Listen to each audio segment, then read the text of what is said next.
The Queens of Spice podcast is created for adult audiences only. Our show contains cursing, vulgar content, dark humor, descriptions of sexual acts and desires, and is not suitable for listeners under the age of 18. Some episodes also contain themes which may be triggering for listeners. Please take care of yourself. Cookies and cream my pants because I killed you.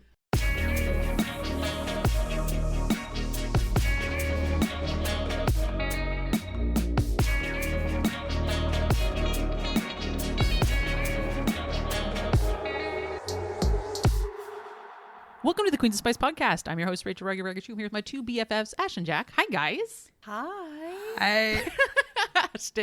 Ash, I want to thank you off the top for being here. You sound horrible, and this is going to be so fun. I'm so excited. Yep. Today we're reading Butcher and Blackbird by Brynne Weaver. Yep. God love you, Ash.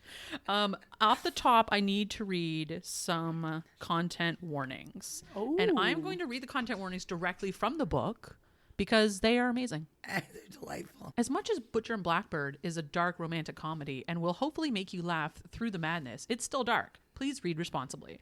If you have questions about this list, blah, blah, blah, blah, blah. The list is thus: eyeballs and eye sockets, amateur surgery, skin ornaments, chainsaws, axes, knives, scalpels, a lot of sharp objects, accidental cannibalism, not so accidental cannibalism, Oh, okay. questionable use of a mummified corpse, That's my favorite. lobotomized manservant, ill-advised use of kitchen implements. I'm sorry about the cookies and cream ice cream. I'm not really. I'm just kidding. That's my favorite.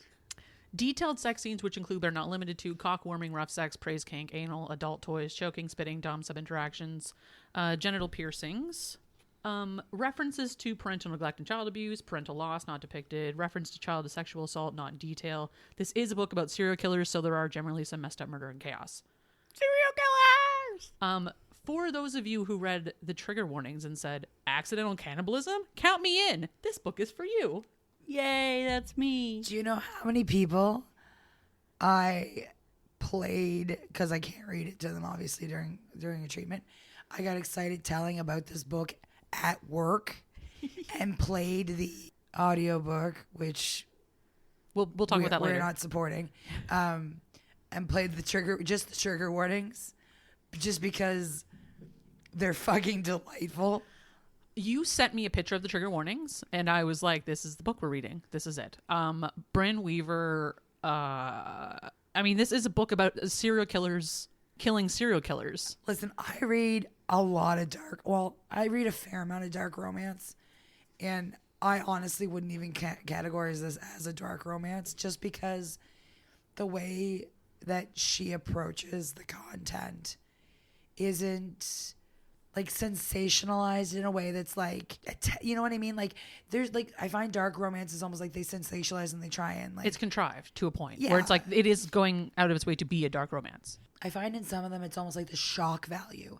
Whereas for this, it was like This is a rom-com at its core. 1,000%. It just happens to be about serial killers. Yeah. Killing serial killers. Which is why I thought Jacqueline would love to hear about this book.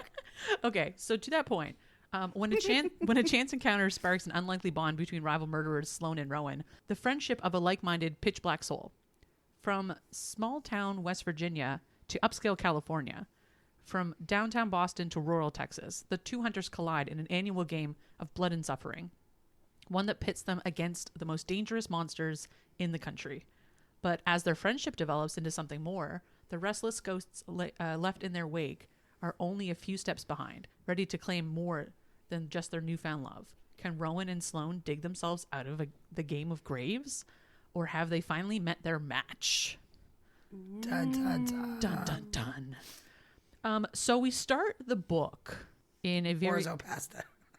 interesting fashion. Jack, how do you feel about orzo pasta specifically?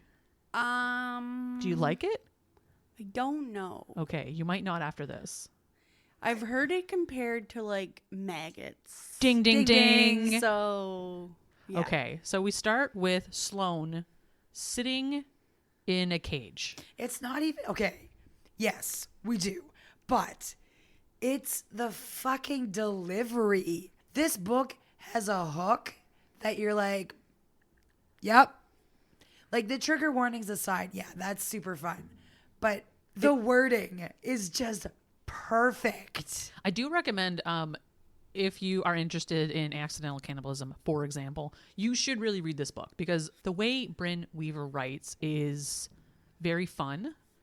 And it's like, it reminds me so much of Megan Quinn, which is kind of, it's got like, it's just so quirky and weird and fun. And like, but even more so because Brynne has like her own twist on it. And it's just quite good. And so we start with Sloane sitting in this cage, watching this corpse kind of decomposing and going through, you know, as corpses do after several days of being deceased. It's like filling up with bugs and creepy crawlies, and they starts moving, and they burst out of its stomach, and she's sitting there hallucinating because she's been in this cage for 3 days and she's had no food or water. And she's like this is it for her. She's like, this is how I'm gonna die, with these little Orzo pastas marching towards me, getting closer and closer and closer. Gross. It's not the Orzo pasta part isn't even the worst part about the description of the body though. It's like, I can't remember what Brynne Weaver does. She's like, and I feel like she's an academic. She's like as her profession before this. Yeah. I'm really not sure. I can't remember. I remember looking into her when I found, like, because she was showcased on CBC. CBC? Yep. She was showcased on CBC. Because she wrote this book. In Nova Scotia. Not just Nova Scotia, but in Pictou County, Nova Scotia. Yeah. Which 2 points of interest is where we are all from and where we record the podcast. Yeah. How interesting. Maybe she was a chef and that's why she talks about Orzo pasta. No, Although the chef stuff in this is very good. I feel like, oh no, maybe I'm thinking Allie Hazelwood. I feel like she's like a neurologist or something. But Allie is an academic. Yeah. Yeah. But I went down I felt like such a creep. I went down such a fucking like rabbit hole trying to figure out like where in Pictou County. Because like there's Pictou. Who's your fodder? But like there's Pictou. That's a small town joke for anyone who's not from a small town. There's Pictou, and then there's New Glasgow, and then there's Stelton, and then there's like Hopewell, and then there's Westville, and then there's Trenton, and then, you know, like we're just listing Pictou County places now. Who brings up Hopewell? I don't know, because it's just. Also, if you're ever in Pictou County, get the Acapulco pizza. Shit's good. We just had some. It's fucking delicious. Because she lived in a farmhouse outside of some place. Anyway, so I like creep mode and was like, where? Not because I'm a. You get on Google Maps and start searching. She's standing in her driveway on Google Maps. The car caught her. Okay, just so I don't seem like a complete another fucking psychopath. It's really neat to find something that is so well written and so entertaining and just brought me so much joy, and to find out that that person was from the same area that I grew up in. And to be fair, she was born in Ontario and lived between Ontario and Nova Scotia for like her life off and on. And she just happened to be in Nova Scotia when she finalized, finished this book. And I think it was like the day after she finished the book, she moved to California or something. Chicago. Chicago, yeah. Not to be a creep. Again, I'm sorry. I'm not a fucking stalker. There's a difference between being a creep and being enthusiastic. And I think you're being enthusiastic. I think we're good on the creep level here. I swear to God, I'm harmless. I live in the middle of the woods and I don't like to leave my house. I think she's a creep, but anyway. I'm a creep for other reasons. Correlation's not causation in this case. So Sloane, she's hanging out because she doesn't have a choice in this cage, because what happened was the dude that she was trying to kill, whose name is eluding me right now. What's a stupid name? I don't know. Murder guy. He's a serial killer. The Boston Strangler. Anyway, it doesn't matter. Is that an actual serial killer? Yeah. Okay. I'm going to ask Jacqueline about serial killers shortly. Don't worry about it. Yeah, Jacqueline, I want to know your opinion on this. We specifically picked this book, 1, because it's good, and then 2, so that you can talk about serial killers, because I know how much you love serial killers. It was high on the list. So the dude that she was there to kill, who is another serial killer, but he's like a shitty serial killer, not like a good serial killer. So he's clearly not that good. No, but like he was like not a great person. You know what? This is hard to whatever. She killed the guy. She's like Dexter. Yeah, she kills the serial killers so that but they're like bad serial killers, and she's like doing the good serial killer killing. Anyway, I love how you're trying to like rationalize it. It's fine. Anyway, It's murder light. yeah, it's murder okay. Oh, damn, they went missing. As she was like killing this dude, like cramming her knife in his throat or whatever, he like booted her in the face and she fell into this cage and got locked in. So hence she's sitting in this cage. He's out there decomposing, and this is where we're at. Oh, he's the dead body? He's the dead body. Oh, okay. With her Damascus steel knife crammed in his throat. So she's sitting there watching little Orzo pastas march towards her in a linear fashion, and all of a sudden this really lovely Irish voice comes in Hi. and asks her what's up, basically. Like, hey, what's going on? Rolls up like He just "What up?" rolls up and like, oh, what's up, ma'am? But he's not a centaur. And he's not, and they have a whole conversation.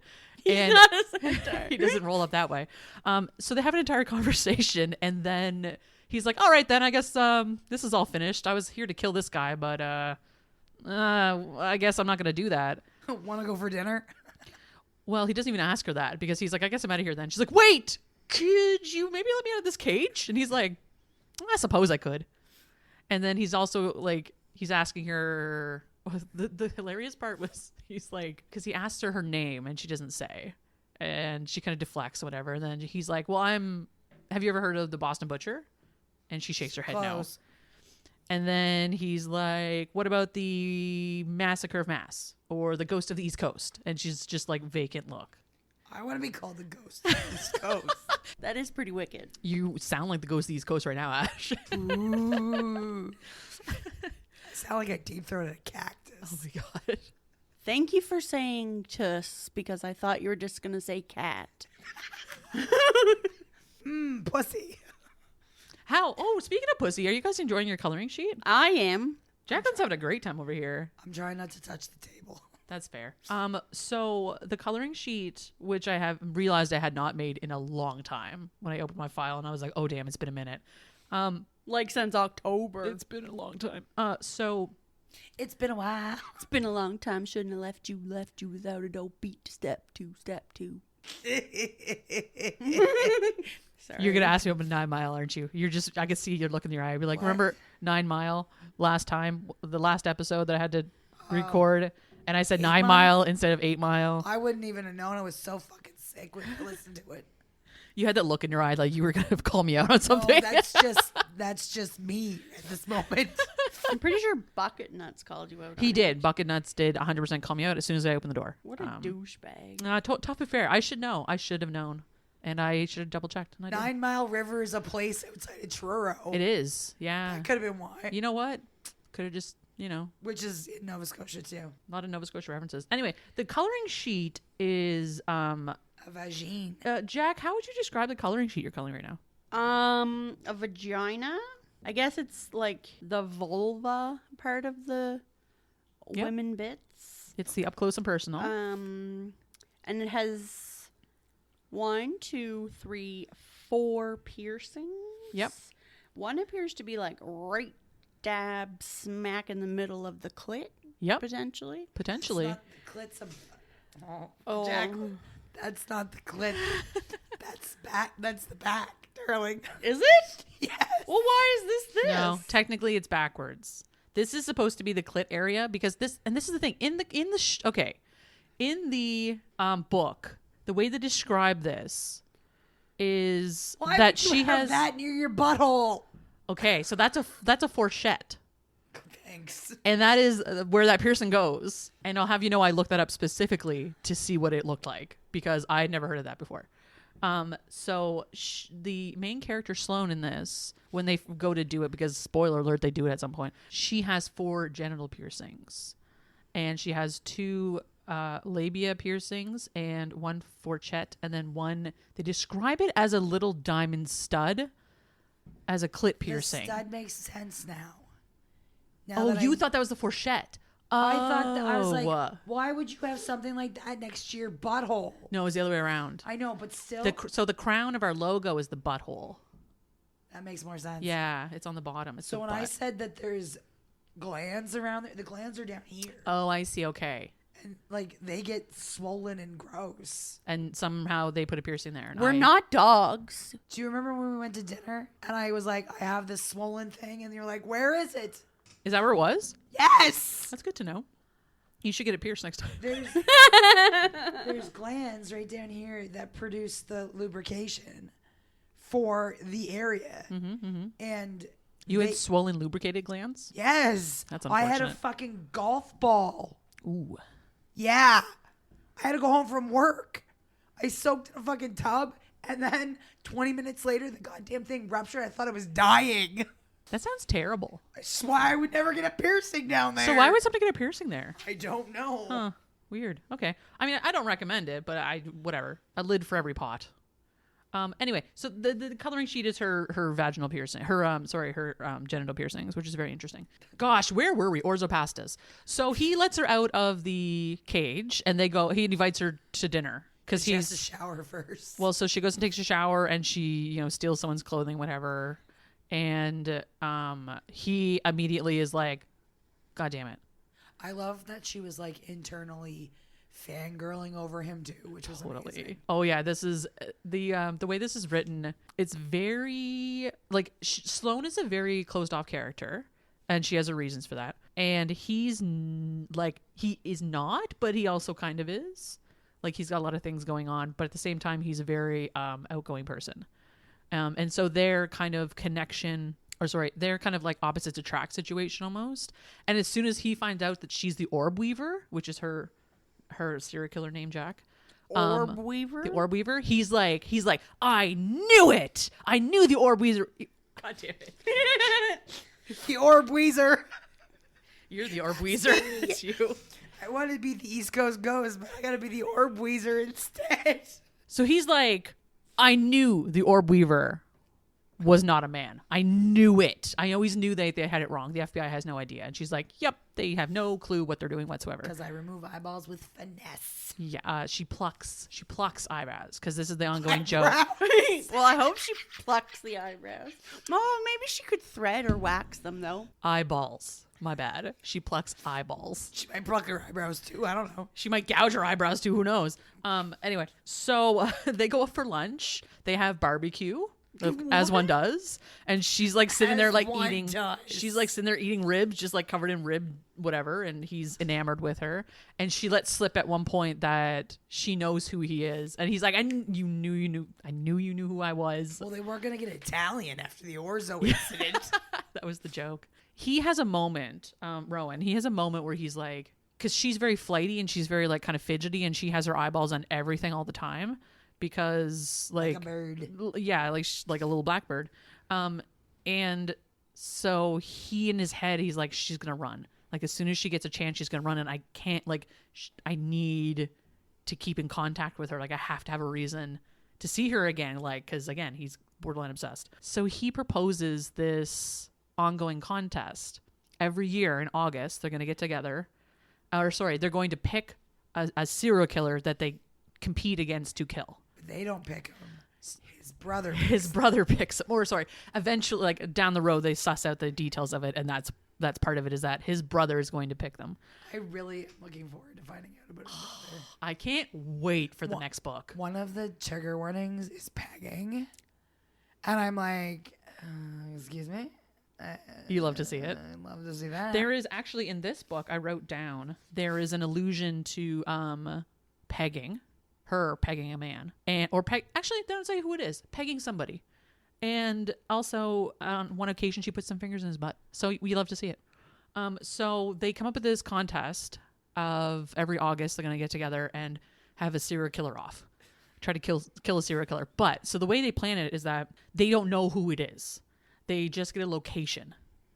And so here, go find them. Basically, so like fast forward a year later, where she has a burner phone, and that's the number that she gave him so they can keep in contact. So she gets the mess, like they're texting back and forth on occasion, and she gets the location for the first one, which is Ivydale, West Virginia, and that's all she gets, and that's from, what does he call her?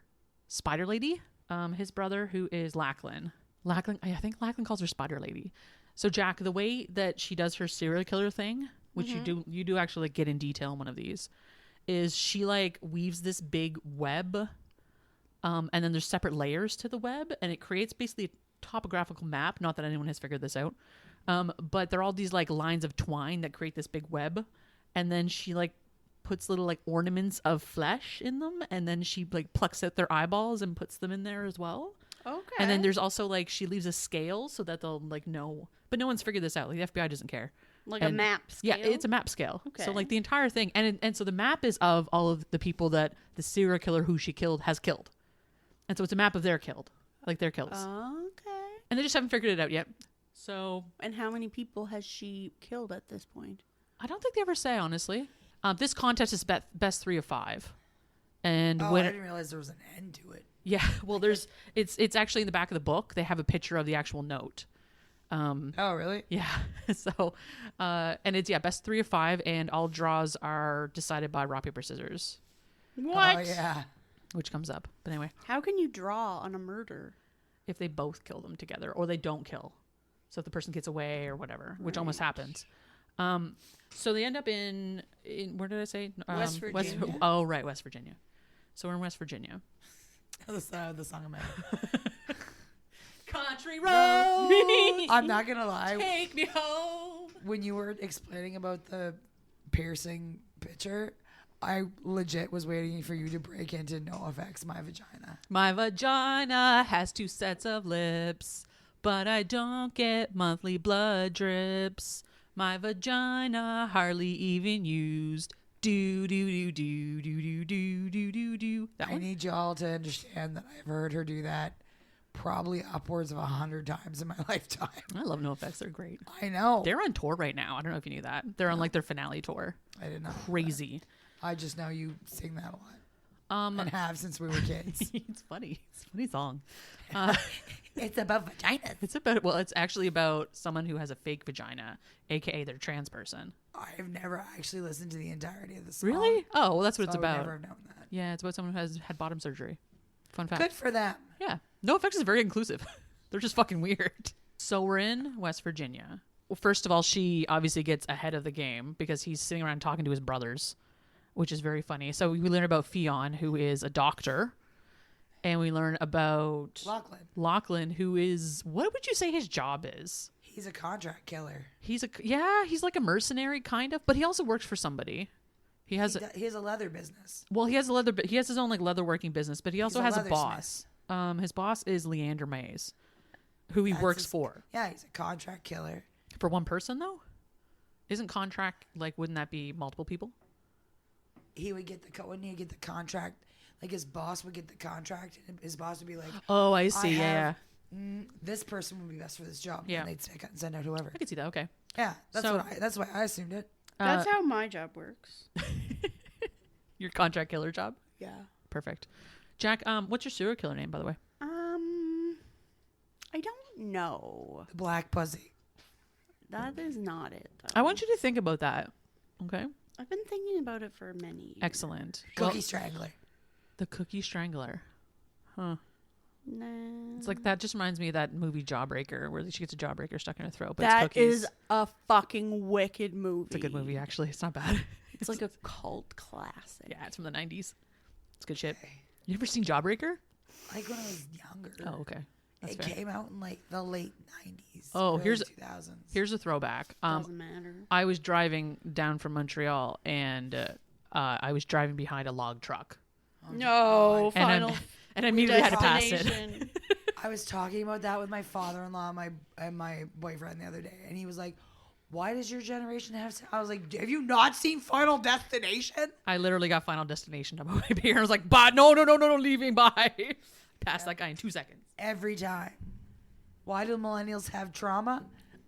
Look at our Disney movies, and then look at what we fucking grew up with as like, hey, this would be a fun movie to make. Idle Hands. I love that fucking movie so much. It's so weird. What a weird movie. Joyride with Paul Walker. Oh yeah, rip. Okay, so Ivydale, West Virginia. So he's shooting the shit with his brothers. Are they in West Virginia? Or no, he's in Boston, and she is from North Carolina. I think she actually is from North Carolina. What's the place? Raleigh? Raleigh, yeah. Raleigh? Okay, that's where she's from. Raleigh, North Carolina, right? Masturbating. What? She's masturbating. She goes to the hotel. Oh, no. Okay, you're getting out of order. Okay. Oh, sorry. You're not wrong, but just out of order. Okay, I was like, Okay. I'm pretty sure she's masturbating. Okay, so here's how this goes down. So she's at the hotel sitting there reading her Kindle, which is she's reading some horrible, awful, lovely dragon smut romance, which she name drops Soul in the Oh, yeah. the epilogue. Dragon's Bride. Yeah, which is Dragon's Bride, Katie Robert. Love it.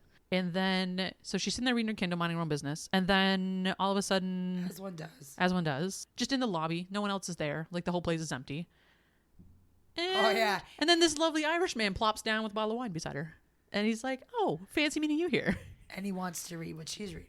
And he's very interested in what she's reading. And she crams it under her butt because she's like, you're not reading this. And he's like, well, what is it? And she's like, it's Dragon's Mud. He's like, well, now I'm really interested. Which is the appropriate response. That is what, yeah. gentlemen. Yeah. Like, this whole drama going on right now about, like, men calling out women for reading porn. Fuck off. Is this a drama thing? Oh, yeah, okay. Yeah. Oh, yeah. There's all over TikTok. Men are, like, calling out women for reading porn. And it's like, it's not the porn that we're reading. It's the guys who actually fucking listen to It's emotional attachment. which is what you're not doing. It's by healthy fucking calling emotional. us out on reading porn. Anyway, we're also going to circle back to this particular instance later when we talk about the epilogue, because this is the perfect example of listening to your significant other and what they're into. Jesus Christ. I mean, yes, but also what? Okay. Anyway, so they sit down and have some wine or whatever. We get introduced to the weird. I say weird. We get introduced to the guy who owns the place. Eccentric. He's an odd duck. He has a cat, and the cat's name is Winston Churchill. Amazing. Or sorry, Winston Churchill, which is named for the cat from Pet Sematary, BT Dubs. That is the reference. And his name is Francis, I think. Yeah, Francis. And Francis is like whatever, odd dude. And so whatever, they have some drinks, say hi to Francis, and then they go to bed for the night. They wake up the next day. They both are like going to do the recon stuff, trying to figure out who this person is. They're doing the research and hibbity ha. And then Hibbity hoopla. hibbity hoopla. And they end up like, Is that a tank I mean, this is a top or new competition. bra? What did you just say? Just singing 9 Mile songs. Jesus. So they're doing their independent research. And he's getting like cagey about some stuff, which is really interesting to me. And then Rowan? Rowan. Yeah, he's getting kind of cagey because he again has this massive crush on this girl and doesn't know what to do with it. And it's very funny to me. But because he's a big scary serial killer and he's just like, I'm so nervous around this woman. What do I do? And so she, is going about her business, trying to find out who the serial killer is in town or whatever. They run into each other like later that evening on the second day. And she's like dolled up going out. And he's like, where are you going? She's like, I have a date. I'm going out. And he's like, where? With who? And she's like, it doesn't, like, leave me alone. I'm going out. Bye. This is a competition. We're not talking. And so he sits there and just like is losing his mind the whole time, being like, I should go track her down. I should find out where she is. Like, I need to like sort this out. And he's just antsy. And he just ends up laying in bed staring at the ceiling for like 3 hours. And then she comes back and he hears her come back. And she puts some music on and she's like, and they're sharing it. They share a wall, of course, because this entire inn that they're staying at, why wouldn't they put them next door to each other? Why wouldn't they do that? It's not like it's like the fucking Hilton or something. No, but like, I assume there's more than one floor. Yeah, there's probably like okay, we're going to book in this order. Yeah, but there's only 2 people staying here and it's them. There's no one else staying here at all. Well, what if they had like a 12-person thing book in? Of course, they're going to put these 2 together. All right, Ashton. I'm Anyway, just saying. stop trying to logic this out. It's for How dare you? It's for plot, and that's the only reason this happened. Okay, so he's Not like it's not plausible though. anyway, so he's sitting there like losing his mind, and he hears her come in and turn the music on. She's singing, whatever, and then she stops singing, and he's like, "That's weird," and he starts hearing some buzzing. Oh. And so he like kind of puts his ear to the wall and is listening. And at one point he hears her moan his name, Yeah. which is very lovely. And then, She however, moans his name? yes, because she's into him too. However, Jacqueline, what you need to take the takeaway from here is that he hears a weird sound in the wall. And he's like, why is there a weird sound in the wall? And he goes to put his ear against the wall and he notices that one of the portraits has something moving behind it. And he's like, what the fuck? And he like tears his hands through this portrait and like tears part of the wall out. And there's a person running away through this secret passageway in the walls. And that is why he put them in that room, because he wanted He to could watch them. he could watch both of them. Yeah. He just, Anyway, Francis did this? we don't know. We don't know yet. Jacqueline, we don't know. Okay. Well, isn't he the only one? So fucking there? so she freaks out. Obviously she freaks out and she's like, "What the fuck are you?" Like, he picks up a lamp and he's gonna chase this guy down. And they both burst out of the rooms and she's like, "What the fuck are you doing?" And he's like, a guy was just watching you like do whatever you were doing, and I have to go kill him now." What's that? Winston Churchill. Winston Churchill. Anyway, they're both like, "Oh my god, it's him." And she's like, "Yeah, I was out with a date with him because I knew it was him and getting some information, and I knew that he was going to follow me back here and all this other stuff." Anyway, so she baited him basically. Oh, so it wasn't Francis. No, it was Francis. Oh. That's who she went on a date with, was Francis. Jacqueline's vagina has gonorrhea. Jacqueline is a colorful vagina. It also has 2 sets of lips. So they... It's supposed to. I was quoting the song again. Okay. Gonorrhea or 2 sets of lips. Could be both. No judgment. So they chase after Francis because he lives in a house kind of like off the... On the hill behind the inn. And so they chase him down. He's actually trying to flee the place. So Rowan, being Rowan, jumps on top of the car as it's driving away. And is like, he has a rock in his hand, is like breaking the windshield basically. And then Francis drives the car into a tree. Hulk smash. Sloane actually like saves his hide because she's like, you're gonna hit a tree, and he jumps off and whatever, saves his life. Watch out for that tree. George of the jungle. I love Brendan Fraser. So good, love him. Someone told Buck and Nuts they thought he looked like Brendan Fraser. Someone lied. Nope. Someone lied. Who was that? Someone was a bold-faced liar. Anyway, Rowan pulls Francis out of the car and then just starts laying into him. Although, actually, before that, because this is important, Sloane is like getting in the way or whatever, or there's kind of a confrontation fight, whatever, and There's a moment that she backs off. She's about to back off, and then Rowan kind of grabs her by the throat and like pushes her against a tree, and he's like, "No." He specifically says, "Mine." That's all he says. Because he's like, love that moment. Well, and he has that thing where like his serial killer shit kicks in, where he like goes full like manic almost, where he's like, "Time to murder," click. And so after he does that, he like goes back to Francis and beats the living shit out of him and kills him. Yeah, because they remark about like she didn't like, it was almost like she didn't realize he could go, because like she doesn't have that. No, she has like, she's very methodical and she's very like precise about things. Like he turns into a predator. Yeah. And she's just a normal lady serial killer. Yes. Minding her own business. Mind her own business. Like the cupcake Joker. Keep going. You'll get one. That's a good one though.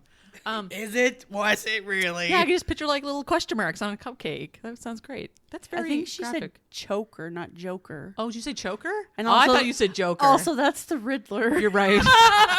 You're so right. I'm sorry. I mean, It's been a long day. It sort of looks like the Joker. And the The Riddler. Joker's vagina. Riddle me this. I think between the three of us, we came up with something that halfway makes sense. Yeah, we I got love it. something going on. Okay, so this is a moment we need to pay attention to, because this is where once he's like come down off of all that, he almost gets like I don't know, like he kind of bottoms out on his emotions, and he gets kind of panicky, and he calls He's worried about her reaction. and he calls out to Sloane, and there's nothing for a second. He calls again, and then she comes out of the forest. Well, yeah, because she was gonna take off and then she didn't. This is the thing. So you learn this later on when you start unpacking the like relationship kind of stuff, like well into the book, where she was going to leave, but the way he had called out to her, like just spoke to such vulnerability, and she couldn't leave him. And what you need to know about Sloane in this case too is that Sloane has one person she cares about in the world, Lark, and it's Lark, her best friend. And they have Is a whole that Lark a cat or something? no, Lark's a person. Oh, okay. Yeah, they went to boarding school together. And like she's very estranged with her parents. And Lark's parents kind of took her in as well, so she's like okay with them. But like Lark is her only friend. That's it. And so she's very protective of Lark. So for her to like even get this close to another human being is kind of a big deal. So she like trauma. oh my god, the trauma is real. He wins the first round. So then we go to round 2, which is the next year. There's a few things that happen in between it where it's like there's nothing major that happens because they're kind of texting each other on occasion, and so you get some of that text stuff back and forth, which I really like. And just like they're always making fun of each other and shit like this, and it's kind of wholesome. And Rom-com-y. oh, it's very rom-com-y, holy shit. So the second competition, which happens a year later in August, is in the Calabasas, California. Oh fuck. Are you laughing about this one? Because this one's intense. This is amazing. It's intense. It's amazing. So it's amazing. So we cut into the competition 2. She's sitting in a bar talking to this guy, and he's very to do in his, arrogant about himself, whatever. He's very hoity-toity. And as soon as she got the location, she started looking into stuff and whatever. And so she built a kind of a background of who would be the serial killer in this area, and just like asking questions or whatever. And so she comes upon this guy, and through her research, whatever, and she knows, she's profiled him about like he likes non-confrontational, and he likes people that go with the flow, and he likes refined, and he likes niceties, and he's one of those people. Come look at my art collection, eat my food, now I'm gonna murder you. So with fine china. So she's sitting there in this bar talking to this guy, having this chat, and who rolls in with his motorbike helmet and his leather coat but Rowan? Santa. It's Rowan. Oh. He's like Santa though. Santa in his leather coat? Yeah. Is it a red leather coat? Obviously. I don't like it. Could you imagine like a daddy Santa, like good and proper, tattoos and like the slicked hair and like the leather coat? Have you seen Bad Santa? No, I haven't actually. Oh, best. I don't like holiday movies. Not my jam. You have to watch it. The fucking animated movie where was it Alec Baldwin plays a Russian Santa, and he's got naughty and nice tattoos on his arm. Oh, this sounds familiar. Yeah, Jack Frost. Chris Pine plays Jack Frost. Love it. Rowan walks in, obviously, to crash the party. Not Santa, because he's been stalking her. Because as one does. Well, because she did all the work, and he's like, well, the work I'm doing is stalking what she's doing. And so he just follows her everywhere, which is hilarious. Like a puppy. Like a little puppy. He has golden retriever energy. I love it. And she's a black cat.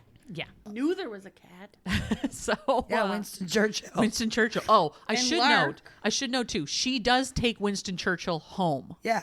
So the cat has been saved. She kidnaps Winston Churchill. She takes a souvenir. She takes a souvenir. Obviously, both of them get invited to dinner at his home. She gets invited to dinner, and he kind of invites himself. He kind of invites himself along because he's so fucking. Because this is the thing you need to remember about Rowan. He's incredibly charming. And he's smitten with her. And he's smitten with her. And of course, what's his freaking name? Thorsten is his name. Jeez, anyway. Not to be confused with Thorne Bradley, who chops wood. Thorne Bradley. What a guy. You love to see him. Also, super feminist of him. I adore him. I love him so much. Don't you just love when he like bundles wood with a belt? That was an odd one, and then he was like the one where he broke his window. The one where he is like, I don't know why I would chop wood and call it a good girl, but here we go. I'm not gonna lie, as much as I enjoy him, the guy from the Nicotine Dolls, so much better. Oh my god, that guy, he's hilarious. Know that guy. He's such a weird little dude, and I love him. He's quirky like no one's so business. Quirky. He's like I'm gonna do it like that guy who like says naughty things like, take it, you bad girl. I could watch him try. I adore it. Anyway, he's just so dorky, I think is what it is, and he's like unapologetically dorky, and that is so charming. And he can sing. Yeah, he can also sing. Anyway, Thorsten, not to be confused with Thorne Bradley. So Thorsten Harris, he invites him back to dinner at his home, and they like look at art, and they drink wine and blah blah blah, all that stuff. Schmooze. They schmooze. And just the three of them. So what you need to remember here, this is very important, Jacqueline. Okay. There's a manservant. Well, there's that too. But Rowan piggybacks Sloane's information to get this invitation. So he has no clue what he's walking into. He went in no blind. idea. He went in completely blind. So he doesn't know anything about the serial killer. He doesn't know what his MO is. He doesn't know how many people he's killed. He knows nothing about He it, just okay? is like, oh, she knows who it is, and I'm there too. Yes. He And then he's knows like, nothing about it. well, but he's like, I'll just go in there and kill him. Like, that's his shtick. But what you also need to remember as well is that he's obsessed with Sloane. So it doesn't really matter. He's just here for a good time. Right. So here's where the problem happens. I can't. So do you remember those trigger warnings? Your favorite one? The accidental cannibalism. Eyeballs. He eats him? So Sort of. Thorsten, what his MO is that he kills hikers and then repurposes their bodies for meals. And so he has this like big From where? from the area. Where's this area? in Calabasas. California. Yeah, Calabasas, California. Okay. And so he serves them this big 7-course meal, which is served by his manservant, also important to know. David, the manservant, who is apparently lobotomized, question mark. So they say. So he doesn't say anything. He just kind of exists and does things. And they're drinking lots and lots of wine. They're drinking, one person here is drinking too much wine, specifically a specific kind of wine that he shouldn't be drinking. Sloane is not drinking that wine because she knows what his MO is. And Thorsten is not drinking that wine. He's drinking a different kind of wine because he also knows what he did was drug the wine that Rowan is now chugging down. Is it blood wine? Nope. It's just straight up really good wine and he drugged it. Okay. How is he going to kill them if it's blood wine? How's it going to kill who? He has to kill these two people. He wants to murder them. Yeah. And then serve them for dinner. But why couldn't he murder them if it was still blood wine? He's drugged the wine so that he's all like. Yes, I know what drugging it does.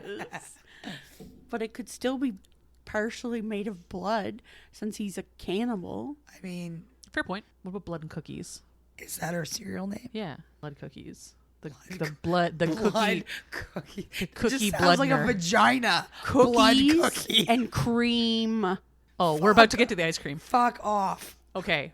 So, Jacqueline, That's your serial killer name? Cookies and cream? you're about to not like that serial killer name for a reason. Okay, listen. Cookies and cream my pants because I killed you. I was just going to say, what do you do? Break it, stuff them full of cookies, and masturbate, and then leave? Bye. Oh shit, I forgot to kill them.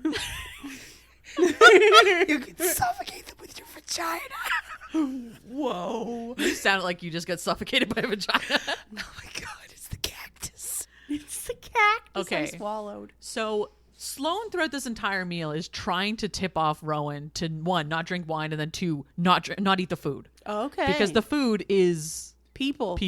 So when they get to like the 3rd or 4th course, whatever it is, he makes this like very fancy salad that has this meat stuff in it, and it's supposed to It's be like a venison or something. I don't know, words. Also, I should mention Rowan is a chef. Okay. So And owns his own restaurant. So that's hot. He smoozed into here for reasons. Irishman with his own restaurant. And he kills people. Right? Nom, nom, nom, nom, nom, nom. Jacqueline, What I think this is more could you want from a guy? we all Cookies like and bucket. cream, apparently.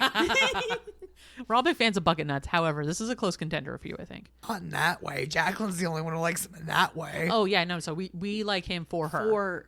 I got yeah, what you're saying. Yeah. Jacqueline picked up what I was putting down. Don't worry, she's not trying to go Ugh. No, thank you. anyway. Okay. She's been to therapy.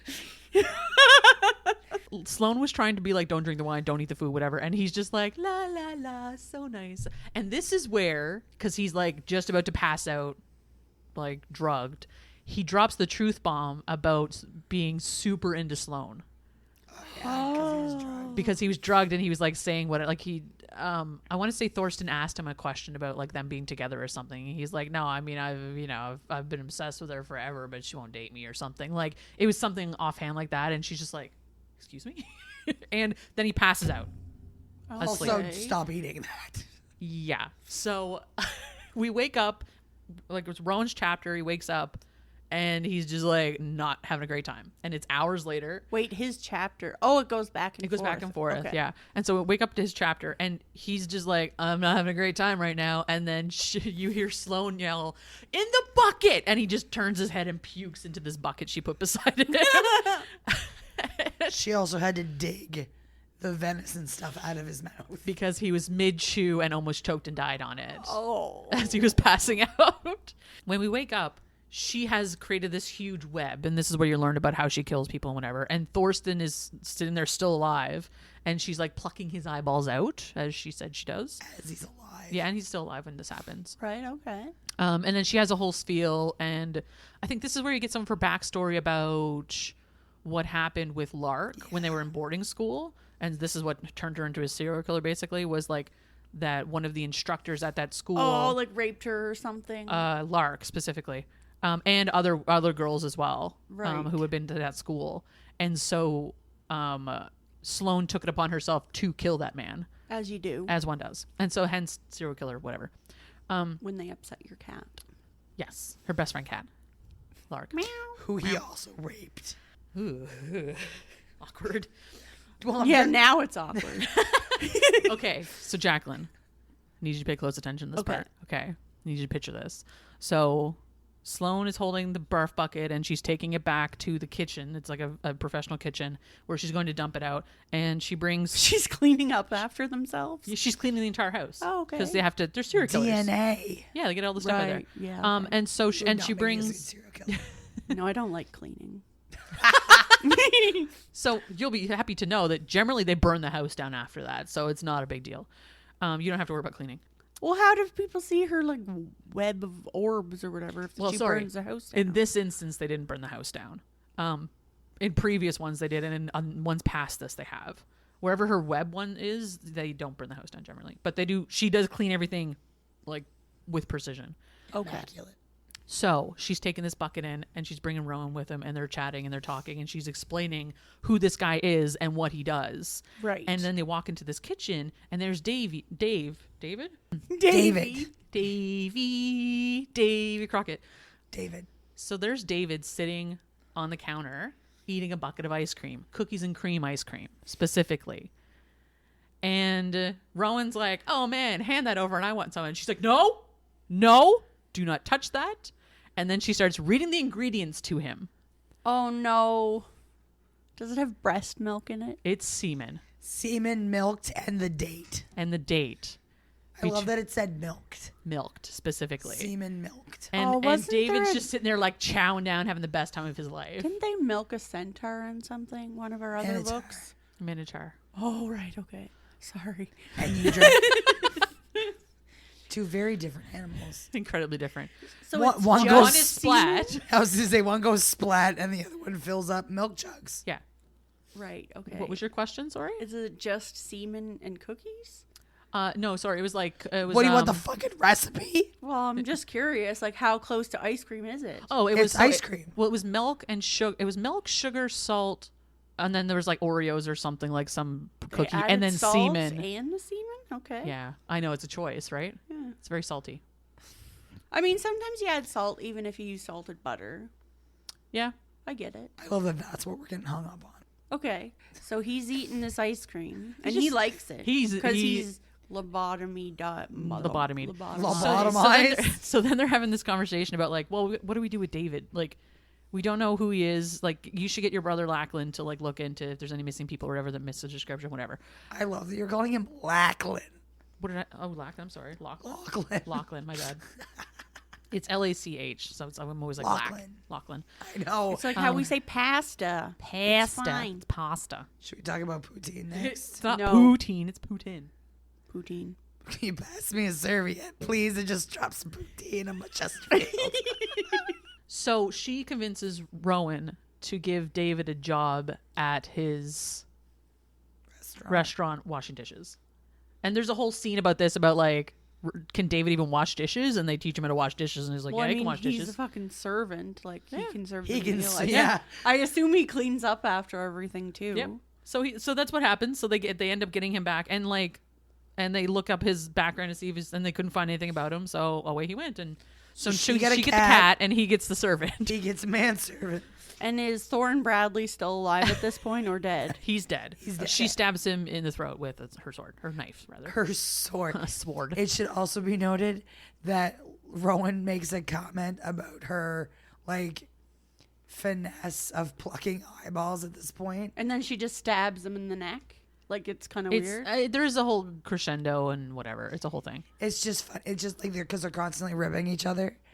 Well, so he's like, that looks like a bit of a gouge, and she's like, it was plucked with precision, actually. Oh. And this is something you need to remember for the future too, because this is like a call. Yeah, There's a callback later. this, Jacqueline. Remember this one too.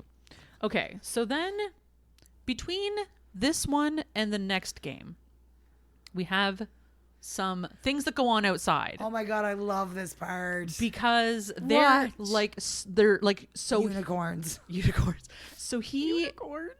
Sloane asks him if he remembers everything that he said when he was drugged. And he's like, no, I totally don't remember a damn thing. I have no idea. After this one point, I don't remember anything that was said. Because he's like giving her an out, right? Because he's like, I'm totally obsessed with this girl. I totally want to do her.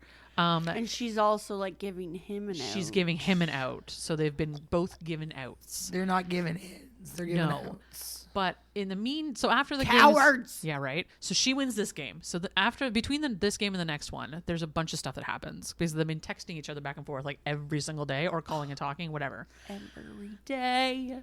She has a conversation with Lark because Lark is like, you really like this guy. Like, why don't you go see him in Boston? You know where he works because he's what a does chef. Lark thinks going on? Oh, Lark totally knows that they're both serial killers. She knows everything. Because she was there when Sloane killed the guy the first time. Okay. So Lark's very on board. She's a very supportive friend. She's just a cat. What's she gonna do? She's an indie she's an indie Artist. Yeah, an indie artist. She's a singer. But she whatever. She's cool with all of it. Meow. Like, I mean, just because you killed one guy for raping your friend doesn't mean you have to like create orbs and stuff. So, but okay. Yeah, she's very supportive. It's her village villain origin story. Yeah. Village origin story. Whatever. Okay. And to your point, Villages. origin stories. Oh, okay. Rowan. Is she a villain though? Is she doing good in the world? That's kind of where we're Is she at. a victim or is she a villain? She's given. We are not quoting the Merchant of Venice again. She's given random. We've done that so many times. Unnecessary. Random dudes dishwashing jobs Right? with her boyfriend. Not boyfriend yet. I thought you said dick washing jobs. Her guy. Rowan's backstory, because you get pieces of it here and there. He and his two brothers, or he specifically killed his father because his father was an abusive piece of shit. His mother died when he was quite young. He's the middle, isn't he? He's the middle child, yeah. So Lachlan's older, and his brother Fionn. Yeah, Fionn is younger, and he lives in the Midwest or something, Nebraska. He's a doctor. He comes in the story later. He's fun. He's fun. He's fun. And so growing up, Rowan always looked after his brothers specifically, and always made sure like there was food on the table, and so like dad wouldn't yell and whatever and go on and like beat them Feyre. Basically. What's that? Like Feyre. Yes, actually very much like that. Yeah. Except her dad didn't beat the kids. Yeah, and her sister couldn't grow fucking vegetables instead of goddamn flowers. Fucking Jesus Christ. Anyway, Are we talking about the Merchant of Venice again? No, that was Portia. we're talking about ACOTAR, but anyway, vague terms. So That's the blue people, right? she couldn't be bothered to grow fucking vegetables. Anyway, so Tell me I'm wrong. you're not wrong. You're not wrong. Listen, plot holes. Okay, they're everywhere in that book series. Okay, No, not a plot hole. Elaine is just a fucking bitch. she is so useless. Oh God. Case Anyway, in point. so not useless. a plot hole. Useless cares. so useless. And then she wanted to marry a bigot. And I'm now, sorry. And then she's getting her own book next, and I'm just like, I want to swear look to forward to God, that, but if I'm she- just, if she, right? No. Mm-hmm. They've announced the title too. What's the title? Because there was one that came out for April Fools. That's not it. Oh, is that not the Bloom and something? That's not it. No, Oh, I was getting really excited. that I was thought the people April were Fool's gonna joke one. die. No. Everyone posted it, but I immediately went to the comments and I'm like, April Fool's joke. I Yep. was hoping somebody was gonna die, like Elaine. Yeah, a girl can dream. Wow. Not if she's dead. Okay, off tracks. Grow some fucking eggplants, bitch. Jesus Christ. Carrot. Fuck. Learn to bake. I don't know. Pick a thing. Pick a skill. If you can grow flowers, you can grow carrots. 100%. I agree. And then you could sell them for money, and then anyway. Or eat them yourself. So You're many- fucking starving. So useless. Your sister went and fucking killed a fey wolf thing. Oh. Terrible. Rats. Ashton's mic is turning red. That means he's yelling. You should see your spikies. There's a lot of them. There's always a lot There's of so them. many spikies. It's just more impressive now because my voice sounds like this. Okay, so between the competitions. Oh, I was talking about his backstory. So his dickbag father, super abusive, huge drunk, like spent all their money on alcohol and gambling and whatever. Anyway. Also didn't grow carrots. Also did not grow carrots, even though he's perfectly capable of. Or potatoes, given they were fucking Ireland. But whatever, it's fine. So Rowan ends up killing him. And so that's his villain origin story. And the three boys who end up taking, what is it? It's called Three and Coach. Three and Coach. Is the name of the restaurant that he owns. And he remembers Lachlan telling them their plane tickets when they were leaving Ireland to come to the States was that we have Three and Coach. Oh. And so that's the name. That's the name of his restaurant. So that's his story. And the brothers have always looked after each other. And the 3 books are about the brothers. So Lark convinces her to go to Boston. And she does under the guise that she has a conference for work. And that's what she mentions to Rowan. What's her job? She's like cat thief or something. Cat thief. A cat burglar. She does she works on like lab tech stuff, and she does like research projects for big companies and shit. So she's like a nerd. Okay. She's like a nerd. Yeah. So there might be a conference project then. management nerdy stuff, but she does a lot of presentations and shit like this. Anyway, so she, under the guise of being a work thing, ends up in Boston, and she goes to his restaurant. And in typical Sloane fashion, she like stakes this place out. Mm-hmm. She stands across the street for like an hour, just like watching to see what's going on. And like, it's very Sloane-y. Like she's very in her head about the whole thing. And she's like gonna go, but then she's not, but then she's gonna, and then she's not. And then she goes in. And when she gets to the front, the maitre d' is like, do you have a reservation? She's like, no. She looks at her and she's like, okay, I have your booth ready for you. And she sits her in this booth. And then they murder her. Stop. She gets carrots. So then what you need to remember too is that when her and Rowan first had food together at the barbecue place, she was like casing the place out, and he was paying attention to her casing this place out. Right. And so she specifically picked the table that she sat at when they were together, like very strategically, because it's like this close to this exit, that's exactly this close it. to the kitchen, exactly. And if I jump over this, and then I can slide under the table and get free, and then tie this person up. Exactly. That's exactly it. I might have to go to the bathroom. About this a little bit too much. Nailed it. Is that how you like when you go out with bucket nuts when you need to escape him? You just run. Yeah, he always tries to take the wrong side. Oof, you hate to see it. When she tries to dine and dash him, and then forgets that their bank accounts are connected.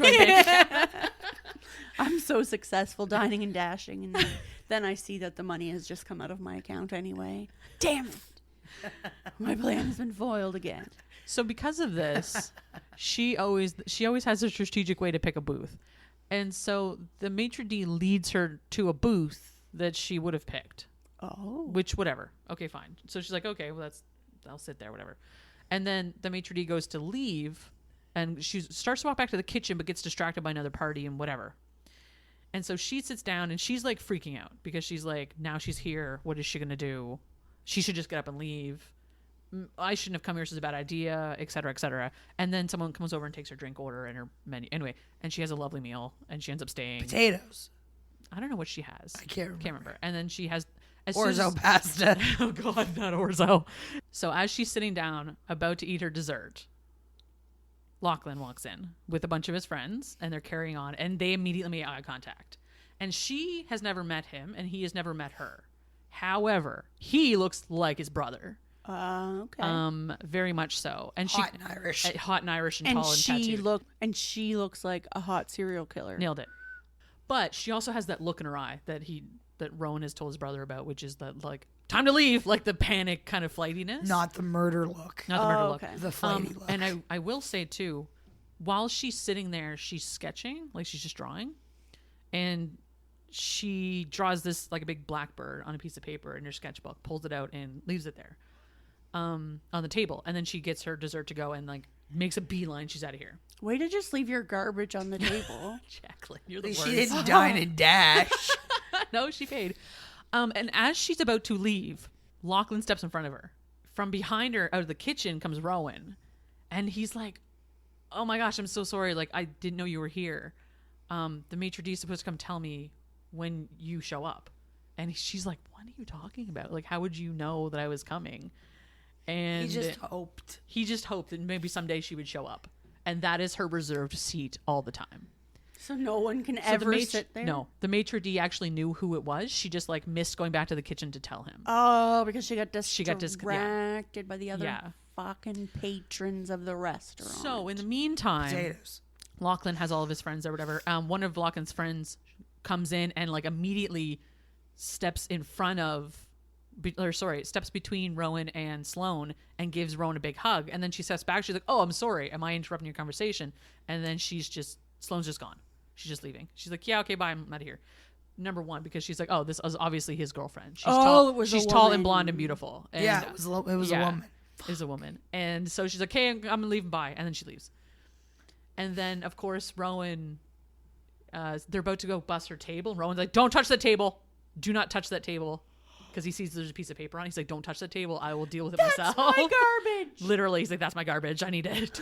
Because he's, again, like, obsessed. And, like, she was here. She was in my restaurant. I had no idea. And he's just like, fuck. I need to go roll around in the booth to get her scent on my body before he disappears. Oh, she smells like cat. Winston Churchill and Lark. Whee! Oh, my God. I love it. Okay. Yeah. So, a couple weeks later. Does he, like, frame it or something? Yeah. Oh, fuck off. Really? Jacqueline's so much worse than that, too. Anyway, so, what does he do? It's a tattoo of it on his shoulder. Because he's obsessed with her On so his much. balls. What?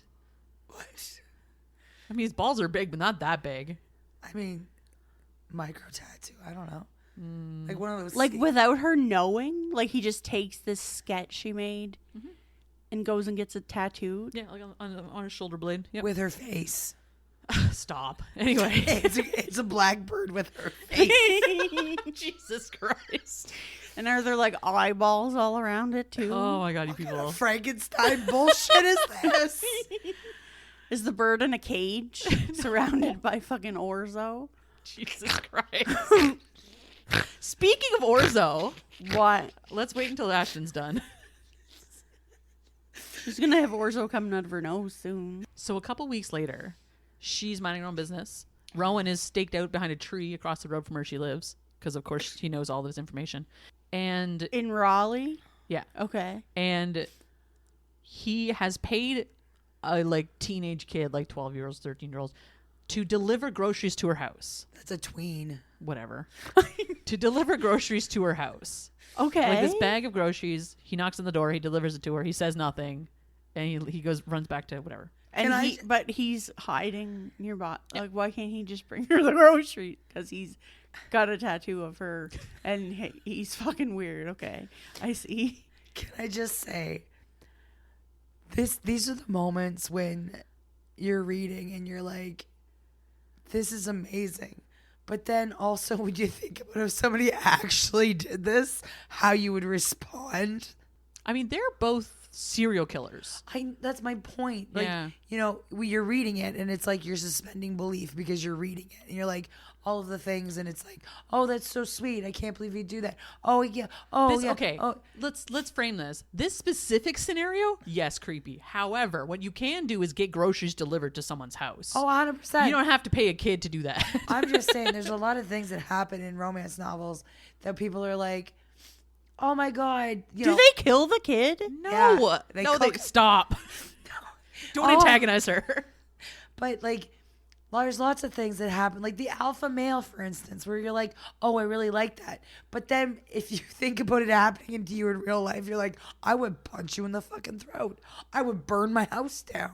I would call the cops. Not in that order. Not in regards to the groceries specifically, but like any of the things that you read Oh in yeah, romance I mean, novels. this is always the thing of like with romance novels is like sometimes you take your feminist card and you put it on the shelf, Yeah, exactly. and then you absorb this content and enjoy it. exactly. You Like, think? That's this entire fucking podcast. Yeah, that's literally it. centaurs. Yeah. Like, but this is one of those moments. Is my point. Is like, I read this and I was like, oh, he likes her so much. I can't believe he went like he did all of this. Oh, that's so sweet. And then I think about somebody actually doing that, and I'm like, traveling multiple states away to hide and give some kid to give you groceries. How the fuck you find my address, motherfucker? They're serial killers. Exactly my point, though. If I think about it happening in real life, and I'm like, oh, that would be red flag, red flag. Like, if I told Rachel that somebody had a child deliver groceries and then called me and did all this. Okay, so to frame this for you, Jack. So what he does is he is standing behind the tree and he's like peeking out, and then she gets the groceries, go with it, and he calls her, and he's like, "Hey, did you get some groceries?" And she's like, "I did. What is this about?" And he's like, "Go on, open them." And she starts taking them out of the bag. Whenever he's like, "Okay, so go put a pot of water on, put some like salt in it, and put it on the burner and let it warm up. And while you're doing that, why don't you like grate this Parmesan cheese?" And she's like, "What are we doing?" He's like, "We're cooking dinner." Because I didn't get to cook dinner with you when you came to the restaurant. Because if you came to the restaurant, I knew you were there. I would have taken you out back and we would have cooked dinner together. But you fled because you thought the hot blonde was my girlfriend. Well, his maitre d' fucked up is what happened. But also the girl. But this is my point. If I called you and told you that this happened to me, you would be like, red flag, call the cops. Is it just because of the kid, though? No. Yes, no. But You seem conflicted. Because, okay, like, what if, like, they're friends, So to my point, because you can get, like, we're in Montreal anyway, you can get Instacart just delivered to someone's house. oh yeah, 100%. So you could get groceries delivered. You could get a notification saying it's done, and then you would call them and be like, "Hey, did you get some groceries?" And hey, let's do that. Like, And, like, is that less creepy? they're like Like, where's the creep factor coming in? they're like friends. They know each other. It's kind of like a long distance relationship. But do they know? Did she give him her address? Maybe. Oh heavens, no! But like, That's my point. If I was like, Does hey, she know somebody he's hiding behind a tree outside? no. if I was like, hey, somebody randomly sent groceries to my house. But see, and this is not apples to oranges for so many reasons. oh look, I'm not comparing it, but I'm just saying. But the thing is, it's like if you had someone who was chasing after you, for example, and you had gotten to a level where you were comfortable with this scenario, 100%, you know what I mean? Like, if we had talked about it at some point Yeah. and it was like a thing, and it would be cute if we did, and then they spontaneously did it, 1,000%. because honestly, like I like no one has given me their street address. That's not a thing, but I know where people live. And this is it's starting to kind of, I'm so sorry. Oh my god! But like Jacqueline's, I don't know if she's ever given me her address, but I know where she lives. But she had to give you her address for you to get here. this is a small town. I could have figured it out. But anyway, it's fine. Regardless. But you know what I mean? Like, even my friends from Halifax, like, I don't have, like, I just look up their addresses and send them shit in the mail because they're my friends. How do you look up their address? She Google Maps it and does Street View, and it's fucking Do creepy. you just Google people? Like, Google Ashton? No, I know where they blah, blah, blah. live. I just She don't know their can Google addresses. fucking Roby Street and drive down until she finds her friend's house, or Yeah. Prince Street, or whatever other street. And then I mail them shit from Amazon. She's It's a really fucking funny. creepo. I'm a creepo. But so are you. So shut But up. I'm also a really wholesome creepo because, like, they get weird shit in the mail and it's funny. It's true. I mailed one of my friends for his birthday some communion wafers. Oh. He really liked them. Happy birthday, Ryan. Shout out. He'll never listen to this. Also, when Happy you birthday, Ryan. Happy birthday, Ryan. When you said you were sending me flowers, That was fun, wasn't it? that was adorable. And then they showed up and fucking threw the box on my goddamn step. And I thought you were sending me like actual flowers. I was like, motherfucker, what you do to that? It was Lego flowers. Oh, Context, right. Yeah. Yeah. I was like, Ashley needs flowers. I'm going to send her Lego flowers this time. Anyway, my point is, I thought this was fucking adorable as shit. And then you think about it too much. Yes. And don't think about it. Oh, listen. Don't think about it. I'm overthinking it now. I wasn't overthinking when I read it. I know. Yeah. We've been thinking about it for about 20 minutes now. Fuck off. So he does this adorable thing, which is arguably very creepy. But he... Thank you for justifying You're my welcome. feelings. No problem. Okay, so she grates Validation. Parmesan cheese, and he's hiding behind a Do tree. you want the recipe for this one too? Yeah, what is it? So he's making her orzo pasta. Oh, no. Well, now it's an inside joke, right? With Yeah. cookies and cream ice Yeah. cream. Oh, God, no. Anyway. Homemade. So he does this 3 days in a row. And they cook dinner 3 days in a row. And he sends her his spunk. He doesn't. Ashton, Make you're the the worst. ice cream. He makes the 12-year-old kid deliver his Oh spunk. God. I'm so glad you Jesus. said deliver a spunk. I'm so glad you said deliver a spunk. Because that's not what I thought you were going to say. Oh my goodness. Did you think I was going to say that the kid had to deliver his own spunk? Fuck. That's a tween, Ashton. That's creepy. Okay. So after that, he invites her to a gala event. Yep. For like the best of Boston awards or whatever, like kind of like in Halifax they have the best of the coast or whatever, right? That kind of thing. And so he goes to this gala event every year or whatever, and he gets invited every year, but he usually doesn't go. But this year he's like, hey, because I think it was, she called like him taking David was like a victory reward basically for her having won the challenge. And that's what she used as leverage to get David a job basically. And he's like, well, you owe me one from the previous one then. And she's like, okay, cool, whatever. Okay. So this is him calling that one in. And Right. he's like, I'm calling in, like, we'll have a lot of good fun tonight sort of thing. And she is like, she's going into this thinking when he says we're going to have a really good time tonight, like winky face sort of thing. She's Like Wink, sexy wink. time. yeah, like it's gonna Nudge, be like it's gonna be like a hot date or whatever. And admittedly, she gets all dolled up. She has to leave for like Singapore or somewhere in the morning for like a conference thing. And so she had her flight changed to accommodate this, and so she's in Boston, whatever. And so she gets all dolled up, and she looks smoking hot, and he picks her up in the lobby, and they take like a fancy car and shit, and they're like making out in the back seat and stuff.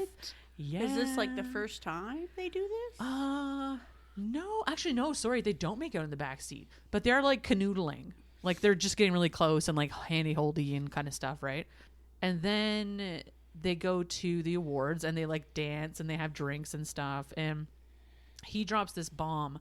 Oh, I need to say too. In the meantime, he's been their communication has been like a little bit lackluster because he's been dealing with a lot of shit at his job. Like a lot of stuff has been breaking and just like kitchens exploding, like stupid shit. He's opening a second restaurant, and so he's working on that location as well. So he's really stressed out. He's got a lot of stuff on the go.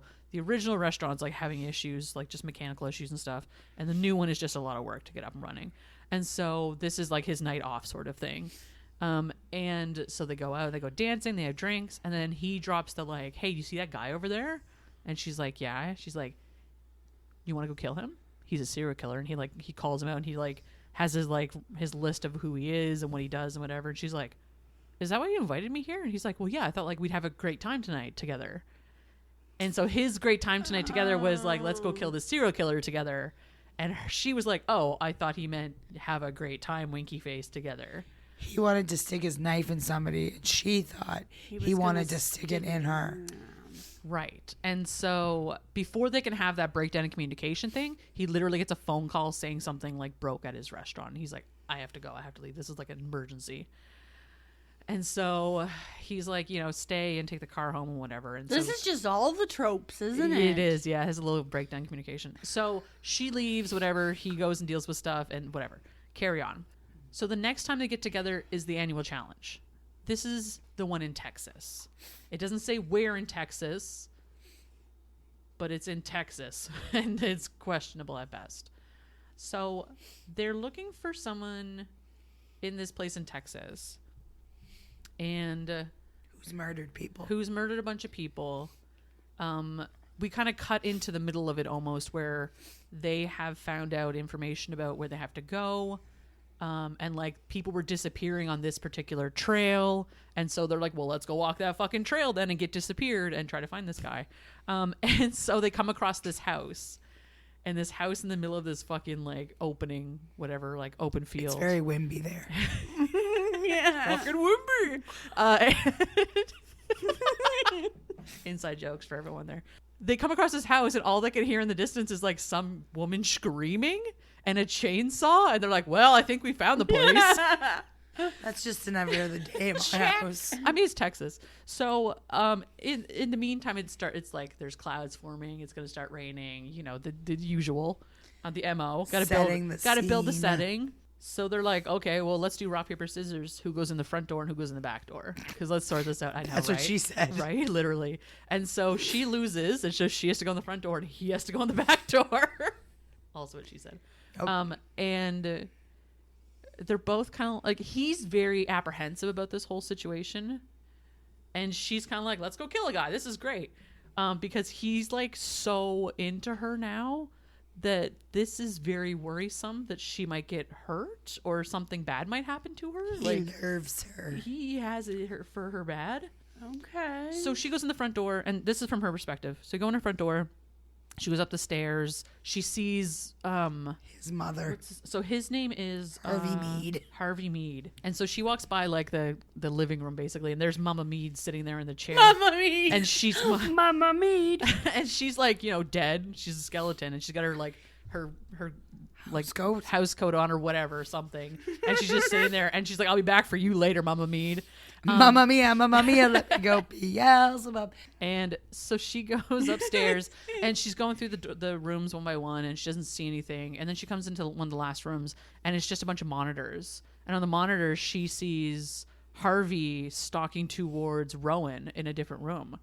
And so she immediately freaks out, and she turns around and runs down, about to run downstairs to like stop this, and she runs directly into Harvey Mead. And so he scoops her up. Yoink. Yoink. So then we cut to her next chapter, and she is getting basically kicked down a hill and then thrown into the basement of a barn, and gets shut in there. And she has like, when she lands weird, and she like dislocates her shoulder. Oh. And she's also like got like kind of a bleedy nose kind of thing going on, and just not great. And when she gets dropped in this cellar, there's another woman there, and that was the woman who was screaming. And so she's like calms her down, and she like gives her shirt and stuff because the woman was undressed completely. And she's like, we're gonna get out of here, don't worry. She still has her phone on her because this guy's an idiot. And so she's like, Rowan's been texting her, like, where the fuck are you? What is going on? And she gets back to him, and of course he shows up with a fucking axe.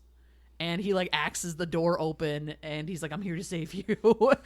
And he axes the door open. He asks nicely to the door. Smashy, smashy. Here's Rowan. Instead of chopping the door open. He axes the door. Like one does with an axe. No, that's boring. So I feel like you axe with an axe. Thank you. Appreciate that. So he tries to help her up, and he sees that her shoulders all like... Axe. Okay. Sorry. Go. So he tries to... So he helps her up, and he sees her shoulders all fucked, so he, takes some work. And in the meantime, she's like this other girl that's there. She's like, we'll be back for you, like, stay put or whatever. To fucking leave her there? Well, they have to kill Harvey first, and then they're coming back. It's like, anyway, Okay, I have like a dislocated shoulder, but I'm gonna leave you here and go try to kill someone. Admittedly, she does get out herself and then runs away. So this girl's basically another cat anyway. So. Yeah, she's another cat, a third cat even. So they go they all go off to the barn where they've heard Margaret Harvey. Thatcher. Jesus. So they go off to the barn. Where they were kind of tracking Harvey to. And this is where we get a moment. Sorry, this is a different barn. Yeah, a different barn. Okay. That was a cellar. I thought it was the cellar of a barn. It might have been an outbuilding of some sort. Okay. Anyway. Oh, I thought it was the house. Oh, it could have been too. Very often. The cellar attached to the house. Very could have been. It was a different door outside. That's all I know. So they go off to this barn, and this is where we have a moment where they have some makeouts. Because he's like, I was so worried about you. I'm so glad you're safe. Oh my God, like... I don't know what I would do if you got hurt or blah, blah, blah, all that jazz. And then she's like, okay, kiss me. And then they do. It's a whole thing. So then they hear the chainsaw and they're like, well, here comes Harvey. And so she goes and hides, and then he like gets up behind Harvey and like hits him with his like takes out his kneecaps and shit. He axes him in his knees and takes him out. So Harvey go down, and then when they're just about to be like, okay, so how do we want to do this? Because like I could just like kill him or whatever, and she's like, no, I have an amazing idea. So she goes off and gets Mama Mead. Oh my God. Okay. And she like sneaks back in because Harvey's still awake, cognizant, whatever. And so she starts like crawling up his body with the skeleton. And like, Harvey, you've been such a bad boy. I can't believe you did this to me. And just like horrible. And he's like having a shit fit. And then he just dies because he's had a fucking heart attack. Scared to death. Scared him to death. So she wins. Is she me? Like, I feel like I don't know. Do you have 4 vaginal piercings? not yet. Something to aspire to. So Just remember which one goes near the anus. it's this one. This one. Now we're in this predicament where they both really care for each other. And he has a big issue with this because he's like, I don't want you to get, and she is injured right now. So what they end up doing, because she has to go to a fucking hospital, he takes her to his brother's place. The one that lives in Nebraska. The doctor. The doctor guy. Fionn? Fiona, I think. I don't know. Fiona? Almost. It's almost like Fiona without an A. He didn't take out her fucking power though. What? What did... Fiona. Oh, I went to Shrek immediately. I didn't go to Hurricane. Of course you would. Yeah, I would. That's my thing. So they go see his brother, and who's the doctor brother, not the serial killer brother, other one. Mercenary? Not a serial killer. He's a contract killer. Sorry. The doctor brother, not the contract killer brother. And so they go up there to get patched up and sorted up. In the meantime... Do they take Margaret Thatcher, or where is she? Oh, the girl in the cellar? She takes off. Like, Okay. she just runs away. Right. So she's naked. safe now. No, she has a shirt on. She has a shirt. Half naked. Half naked, yes, correct. While they're driving up there, this was a weird one, because I'm like, you drove from Texas to Nebraska, which is very far. Like, it's like a 12-hour drive, depending on where because Texas is also massive. You can drive from one end of the Texas to other, and it's going to take you like an entire day. So, anyways, it's a long fucking drive. I'll take your word for it. As a person who makes long drives, it's a long drive. She's like in and out of consciousness. She's got her like arm being iced and stuff, but it's in a bad shape. There's a moment when they're driving because she wakes up at one point and she's like, I really need to pee so bad. And like, he's like, okay, cool. There's a truck stop coming up. We'll stop there, whatever. And at one point she flips the mirror down and she just freaks out because she has a boot print on her face where Harvey like boot fucked her down the hill. Oh, yes, right. And so she's got a boot mark on her face with the Carhartt logo on the back end. Like, it's just ridiculous. And she's like, oh my fucking god, I can't go use the bathroom. I have a fucking boot print on my face. What am I gonna do? And she has no shirt on or whatever. Anyway, so he goes into the truck stop and gets her shirt and a hat and glasses so she can go use the bathroom with not a boot print on her face. I mean, it's still there. It's still there. You just can't obvious. see it. Anyway, so they go to Fion's house. And when they show up, one, the door's unlocked, which is weird. He's not home. Second, weird. Third, weird. The bitch. Rowan walks in there and he's yelling for his brother. And all of a sudden he gets hit by a crutch over his head. And he's like, what the fuck is going on? And there's this just woman there named Rose, we find out. Who worked in a circus. Who's like a weird circus person who has a broken leg and is staying with his brother for some reason. And I need to know. And I assume she's in the third book with him. That's my assumption, but I'm really not sure. I really don't know how that's going to go.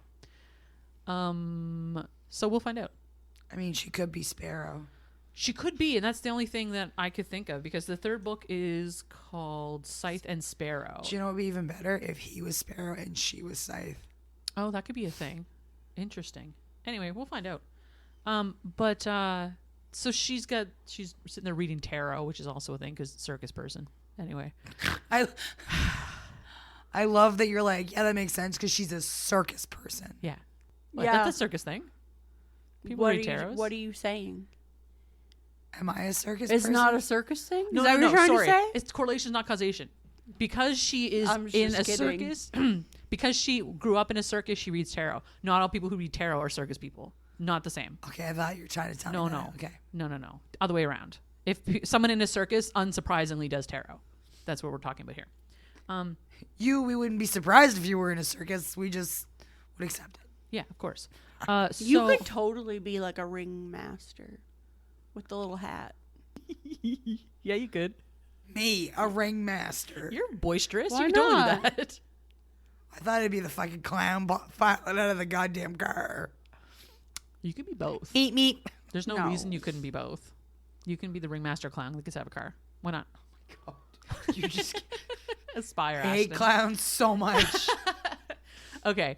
We get some very impressive sexual tension now, of course, because it's all out in the open. Because they gon' fuck. They go fuck. Because boot prints are Well, sexy. So this is the thing about Rose. Rose is like, did he fucking do this to you? Because she's got a boot print on her face. And she's like, I'm going to kill this man. Did he lay his fucking hands on you? She's like, no, look. It has a Carhartt logo. He's more of a Converse kind of guy. It's not his boot. And she's like, okay, that makes sense. That makes too much sense. Hey, I like Rose. She's great. So anyway, his brother gets her all fixed up, and Ice is like, puts her shoulder back in place and whatever, gives her a sling and fixes her face as much as he can. And is like, don't do a lot of strenuous things. That would be great. Okay, thanks. So of course they keep him up all night from them boning constantly for several hours and hours and hours. Because that's not strenuous. Super strenuous. It's a whole thing. He's very careful of her arm. He was very careful of some stuff. Of her arm, but what about her 4 piercings? Not careful with those. Careful in a different way, maybe. And also, this is where he knew she had her nipples pierced, because when they were driving, she was just wearing a bra, and he could see her pierced nipples through her bra. And it comes out later, if you remember, that when they first met each other, she wasn't wearing. Well, sorry, as she took the shower and they were getting up for dinner, she wasn't wearing a bra, and he kept like looking at her boobs. Yeah, and she took note of that, because she didn't get her nipples pierced until after that time. And he knows that. And he, at one point, like, it's way down near the end of the book. He's like, did you get your nipples pierced for me? And she's like, it may have crossed my mind. And then, of course, they bone immediately after she says that, of course. But so he's like helping her take a bath. She's going to take a bath. And he's like, okay, I'll go grab Rose to help you with this, because she's like disrobing. And she's like, no, I'd rather you help me. And it's all downhill from there, of course, as you can imagine. Downhill, uphill, it's all kinds it's of in hills. every hill, as a matter of fact. It gets in all the hills. Very mole-like. And it's very funny because the next morning, she immediately apologizes to Rose. She's like, I'm so sorry, probably kept you up so late. And she's like, I used to live in a circus. I didn't hear a damn thing. I sleep like a log. And she's like, okay, cool. And then Rose is like, him, however, and Fionn just comes out and he's just like, not slept at all. He's like, are you kidding me? I said no strenuous activities. Anyway. Now I have to burn the sheets. Right? So she is directed to take a couple weeks off work because she can't be, like, her arm's just wrecked and whatever. She can get railed. She just can't work. Yeah, she just can't work. And what happens is Rowan specifically is like, well, no, you're coming home with me. And she's like, to Boston? He's like, yeah, to Boston. And so, as you can imagine, where this is going to end up. No, to New Mexico. So they go back to Boston for a couple weeks while she recuperates, and then she ends up going back home. Then, they have that discussion of like, I'm just going to move to Boston because this is what's going to happen. Like, they need to be together. Obviously, they care about each other, all this stuff. I like your penis. I'm moving to Boston. Yeah, exactly. Paraphrasing. Because no one's moving to Raleigh. Let's be honest. Let's be honest, 100%. Well, he's opening his second location of his restaurant and all this other stuff. Anyway, so he could open it in Raleigh. Yeah, well, whatever. Let's move to North Carolina. Well, no offense to anyone. No offense to anyone who lives in North Carolina. Gross. It's hot and sweaty. No, we thank live you. in Pictou County. I do not live in Pictou County. Thank you. Jacqueline lives in Pictou County. I would never. It can get hot and sweaty here, too. It's a whole different ballgame. I think that has more to do with living with bucket nuts than it does living in Pictou County. So she makes the move, and where's Lark? Lark lives in her in suitcase. Yeah, she's in her suitcase. Because she's her cat. Actually, so Lark comes with her to help her move and stuff, and they're like out for dinner and all this stuff. So this is where we get into like the conflict level of what goes on here. This is a wild one. It's the third act conflict. This is wild. Yeah, this is wild. So she's feeling a way about the relationship, and he's feeling a way about the relationship, and some of that felt a little forced, contrived, whatever you want to call it, because like I know she's in her head about stuff, and then he's also projecting some shit that he's going through, whatever. Brynne Weaver has to like line this up so that it makes sense, I think, narratively. So there's like some weird internal conflicts going on about the relationship. Fine. But what happens is they have like a little spat in the morning, and she kind of goes off and does her thing, and he goes to work as he does way too much. And so he has to go fix something at the restaurant. And so he's in there fixing something at the restaurant. She's supposed to come meet him at 4:00 or whatever to go out and have dinner. When he goes to the restaurant, he goes in the back entrance, turns all the lights on and stuff. And sitting there is David at a stool. And they have this thing worked out where like David is in a group home, and like he gets either brought to work or from work with group home people, or like some of the staff drop him off or whatever. Like there's a calendar that keeps track of all this. And so somebody was supposed to drop him off and they didn't. And so he's sitting here, and of course Rowan's like, "Oh my God, man, it's a good thing I came. Like, holy shit, you scared me. But good thing I came in. You would have been sitting here until Monday. Like, this is a Sunday." He goes through and he fixes this thing that's broken, and the thing just had like a wire disconnected, and so he reconnected it and flipped all the breakers back on, whatever. As he's about to like leave or finish up for the day, there's a gun against his head, of course. And then you cut off to Sloane's chapter immediately, of course. Sloane walks into the restaurant at 4:00 when she's supposed to, and she's met with Rowan just standing over the table, like with his hands on the table, and like they have this big confrontation, and he's like, "You need to go home," and she's like, "Oh, okay, I'll just grab an Uber home." He's like, "No, you need to go home to North Carolina. Like, you need to leave. This is not working out. This relationship is not going to be okay. You are a fucking psychopath. Like, you're not lovable," all these other things. Like, he just like destroys her basically, and it's really quite horrendous. And then so she leaves, and she's just bawling her eyes out, and she runs the like 10 blocks back to his apartment, or their apartment. And then you get his chapter. And David is where? And David is holding a gun against his fucking head, basically, because David is actually a serial killer. A cat. Dun dun dun. Meow. Nailed it. His name is, he's David Miller, the South Bay slasher. Oh, okay.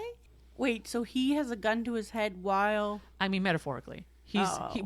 Anyway, so when you get Rowan's chapter, he was like, "You either break up with her and send her home right now, or I'm going to kill her right here in front of you." Okay. So that's what he did. That was the whole thing. And anyway. I'd be like, fine, kill her. I hate her anyway. Fuck. So... Call your bluff. So some of the stuff that he says in like when he's talking to her, he leaves little breadcrumbs of information that no one else would pick up on.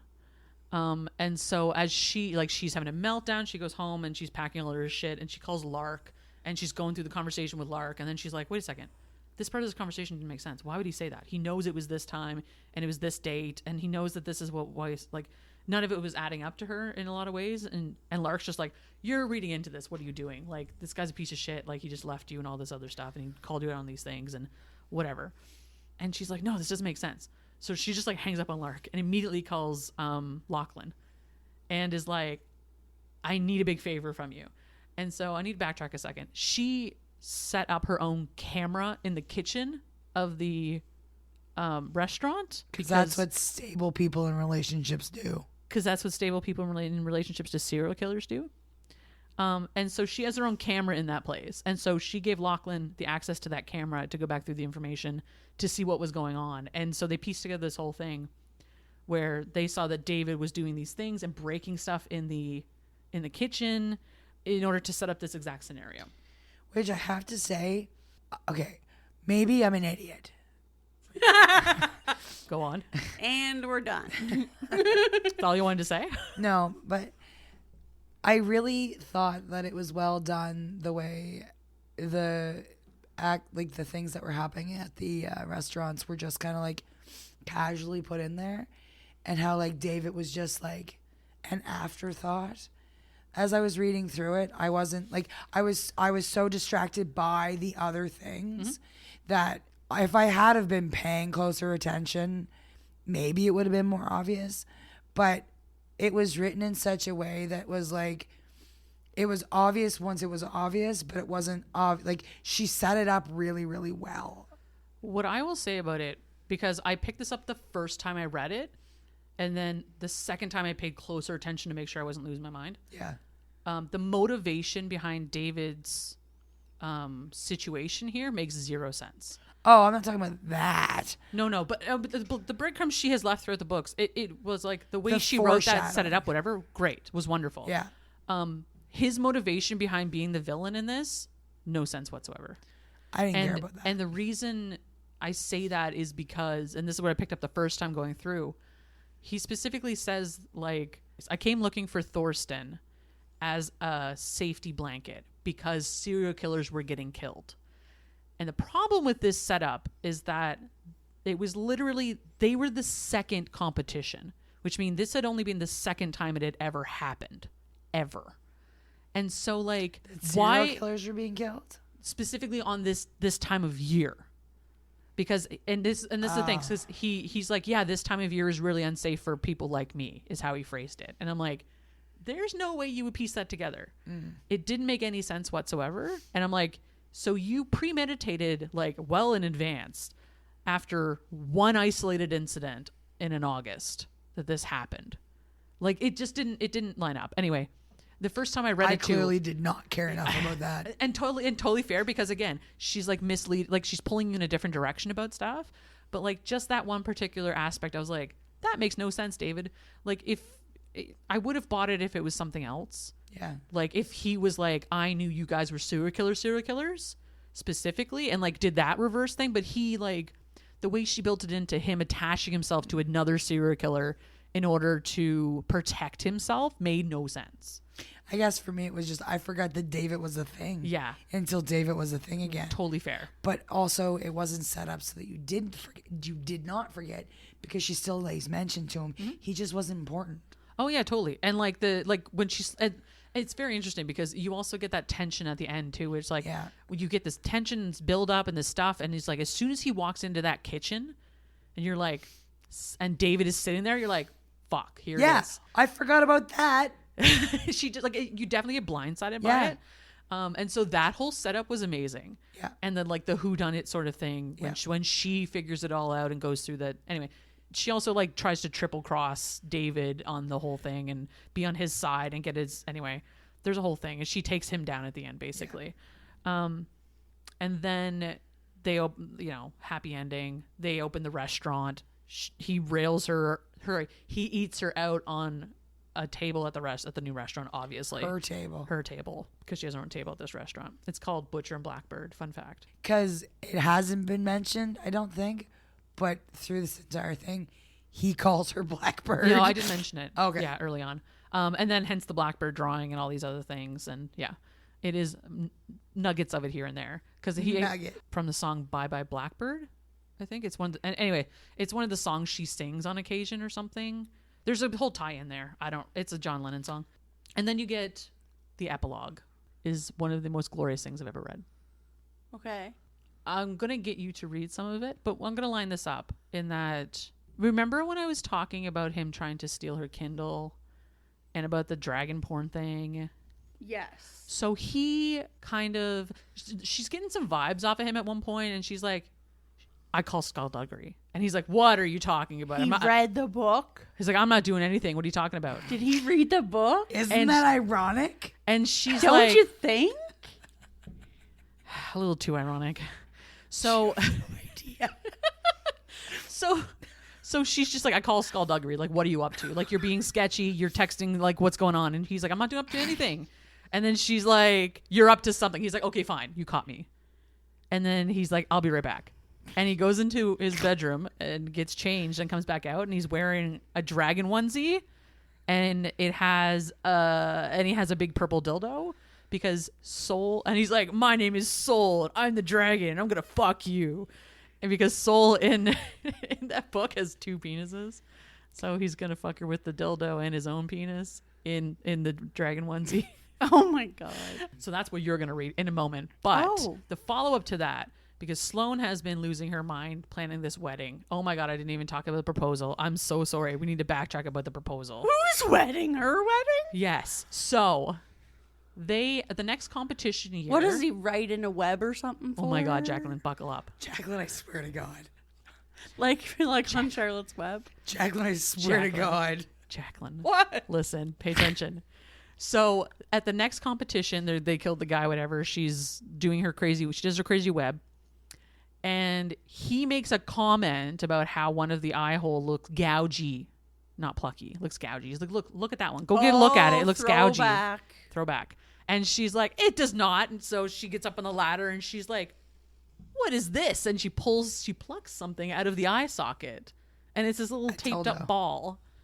And so she starts untaping it. Is that what you said? Stop. She starts untaping it.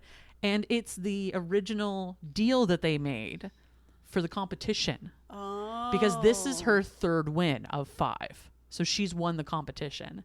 And so she keeps unrolling and unrolling and unrolling this thing. And he put an addition at the end of it. So it says, Butcher and Blackbird, annual August showdown, 7 days, tiebreaker by rock, paper, scissors, best of 5, winner takes the Forest Phantom.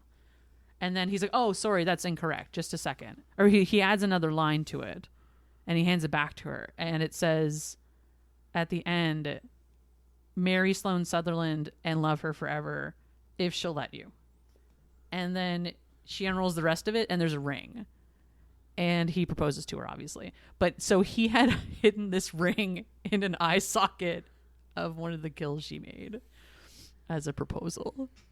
And he's like, I thought it might be weird. Is it weird? And she's like, no, I love it. And then they go off and get married.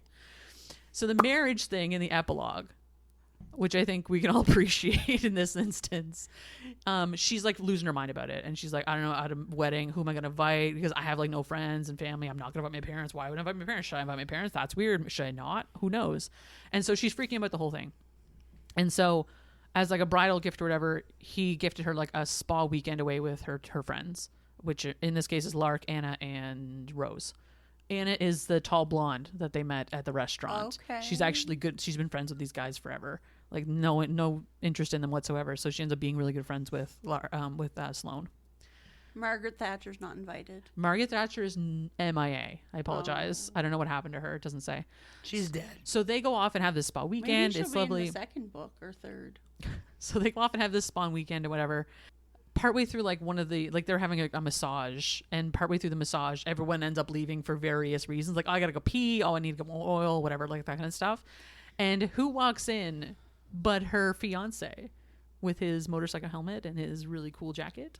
And he's like, hey, what are you doing? And she's like, oh, I'm getting a massage. What the fuck are you doing here? He's like, I thought we'd get married. Do you want to get married right now? Because you were kind of like losing your mind about it. But how about we just do it right now? Like right here. This is a nice place. He's like, we can get married tomorrow morning at when the sun comes up. Sure.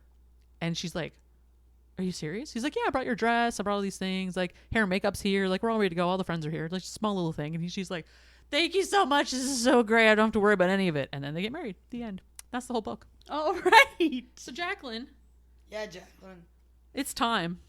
It's time. It's time. So, Jacqueline, as I mentioned, this section you're going to read is after he's put on his dragon onesie. Okay. I want to read specifically from the bonus epilogue because if you read this on like Kindle Unlimited or something or an ebook, you potentially might not have gotten this. Oh. And so this is like epic bonus stuff. Plus, it's amazing. Would it have been in the audiobook? Did you listen to it in the audiobook? No. No. Okay. Potentially not. It is a bonus epilogue. It's called Skullduggery. Oh. Just trust me. He tosses over his shoulder as he heads down the hallway to the bedroom. I start to undress as Winston's growl precedes the sound of the bathroom door closing. And then a few moments later, Rowan appears from the dimly lit corridor, stalking toward me with a new purple dildo and a bottle of lube in one hand. A purple vibrator that matches his outfit. A dragon onesie costume.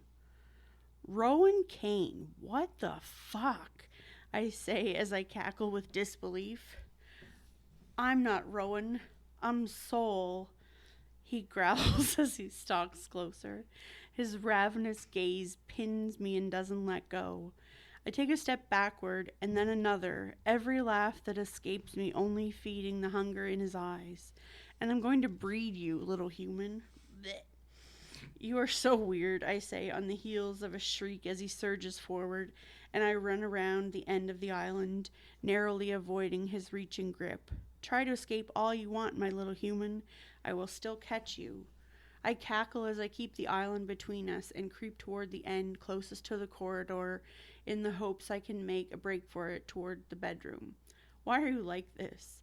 A sentient dragon man knows not why it is a talking dragon, only that it must make little dragonlings with its 2 dicks. Rowan tries not to smile as I giggle. Run, human. I squeak and take off for the corridor, but I don't make it more than 10 steps before he's got me. He lifts me from the floor and into his arms as though it's effortless. For a dragon, you're not very scaly, soul. This will be more like being fucked by a velveteen rabbit. Rowan snorts a laugh as he tosses me onto the bed. A half-boiled rabbit at this rate. This is not breathable fabric. Take it off then, you weirdo. No way, I'm committed to the bit, Blackbird. He clears his throat and resumes his booming dragon impersonation when he says, On your hands and knees, little human. I do as he says, laughing the entire time as I bend over, but the laughter dissolves into a loud moan as he plunges his cock into my pussy with a single stroke. Fuck, Sloane.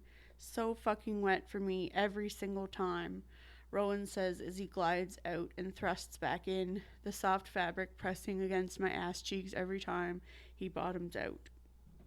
You're really doing it, I say as I look over my shoulder and grin. His hair is already clinging to his damp forehead beneath the hood where 2 little orange horns are sewn. You're fucking me in a non-breathable velveteen dragon suit.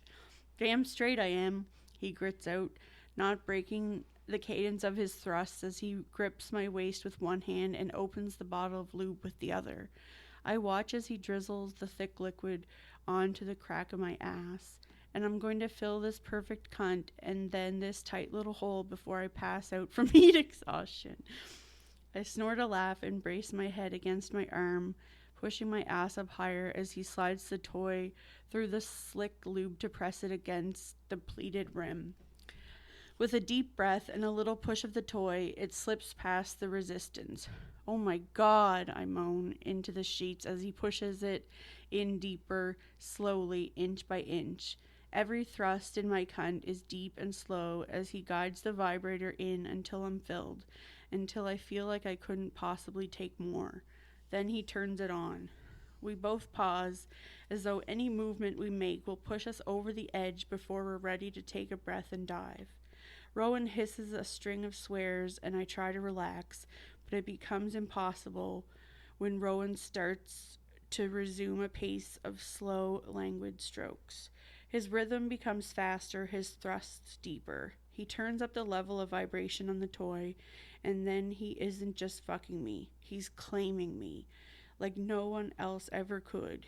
He grips my breast with one hand, my hip with the other, and he ruts into me with merciless carnal need. Touch yourself, he grits out. Make yourself come. Fucking scream my name, Sloane. Let me hear how I fucking destroy you. I do everything he asks. I bring my fingers to my clit, slick with arousal and lube, and roll my touch over the triangle piercing as I cry out Rowan's name. An electric surge blankets my flesh, like all the energy of my body is siphoned from my limbs until it explodes in my core. My pussy cinches tight around Rowan's erection, and I fall apart as a growl rips free from his chest. He pulls the toy from my ass and pushes his length in its place as he shudders, emptying the rest of his spend into the tight heat. Fuck, he hisses when he catches his breath and slowly withdraws. When he slipped away, he keeps his hands on my flesh, separating my ass cheeks so he can watch as the cum drips free. I thought I could go another round, but I need 6 bottles of Gatorade first. Maybe we should do the pirate costume next. You be the pirate, I'll be the parrot. You are so fucking weird. But you love me, Rowan says as he shimmies off the bed to take off the dragon costume, his body slick with sweat. I do. Thanks for that, Jack. Yeah. That was fun. That was fun. Wasn't that fun? Super fun. So that's the whole tone of the book, really. It's just a sarcastic, rom-com-y, weird fun. Was it fun, Jack? I liked it. Did ya? Yeah. So now we're at the very fun part where we get to rate this book. I have a toss up. I want to rate it on Orzo pasta, or do we rate it on genital piercings? Tough call. Orzo pasta. Okay, so 3 Orzo pasta. 3. Because there's 3 competitions and there's 3 in coach. And there's 3 times he makes dinner with her while hiding behind a tree. 3's a big How do you number. remember that? Just the 'Cause dinner. she said the dinners. We talked about it for like an hour. So 3 orzo pastas. Ashton. And there's 3 cats. Jesus fucking Christ. Ashton, would you like to go first? I'll rate it a 3. This book came out. I read it like less than a week after it came out. I lost my shit about it. I recommended it to literally anybody who would listen to me. I played the audio clip of the trigger warnings to get people interested in it. And You pimped this book, is what you're saying. yeah, Yeah. up until like recent events, I was slamming out recommendations for the audio. Yep. So yeah, I'd say 3. If we were rating it more, I might deduct for, silly things, but no. You can have half an orzo pasta. I'll let you do partial orzos. I don't want to do partials. I'm not Totally gonna, fair. no, Totally fair. I'm not. No, it's 3. To me, it was. It's a 3 orzo pasta book. Nailed it. It makes me want to read the next one. Yes. I had a good time reading it. I would read it again. I bought the book to support the author after like everything went down with the narrator. She lived in our area. There's a lot of reasons that I think this book should be hyped on top of my own nonsensical reasons. So 3. Further to your comment about the audiobook. If you listened to last week's episode, you know exactly what we're talking about, which aka not an episode because we had to can it, because the audio narrator who did the audio narration on Butcher and Blackbird turns out to be kind of a piece of shit, and we cannot support them any longer. Now, Brynne Weaver specifically has broken ties with that person and is not promoting the audiobook for this book anymore, which is an amazing stance to take, especially for the romance community at large.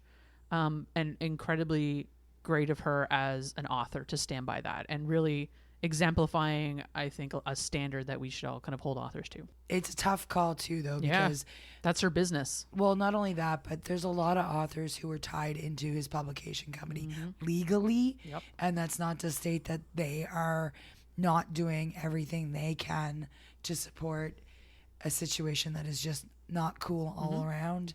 I don't know the specifics in regards to Brynne Weaver's Like her position. contractual stuff. And Yeah, because there's some instances where, like, when you sign up with a publication or with a narration company or an audio company, where they actually own the rights to your audio for like 7 years, and I feel like there was something because the phrasing was specifically she is not promoting the audiobook. yes, which was that's a huge thing. Yeah.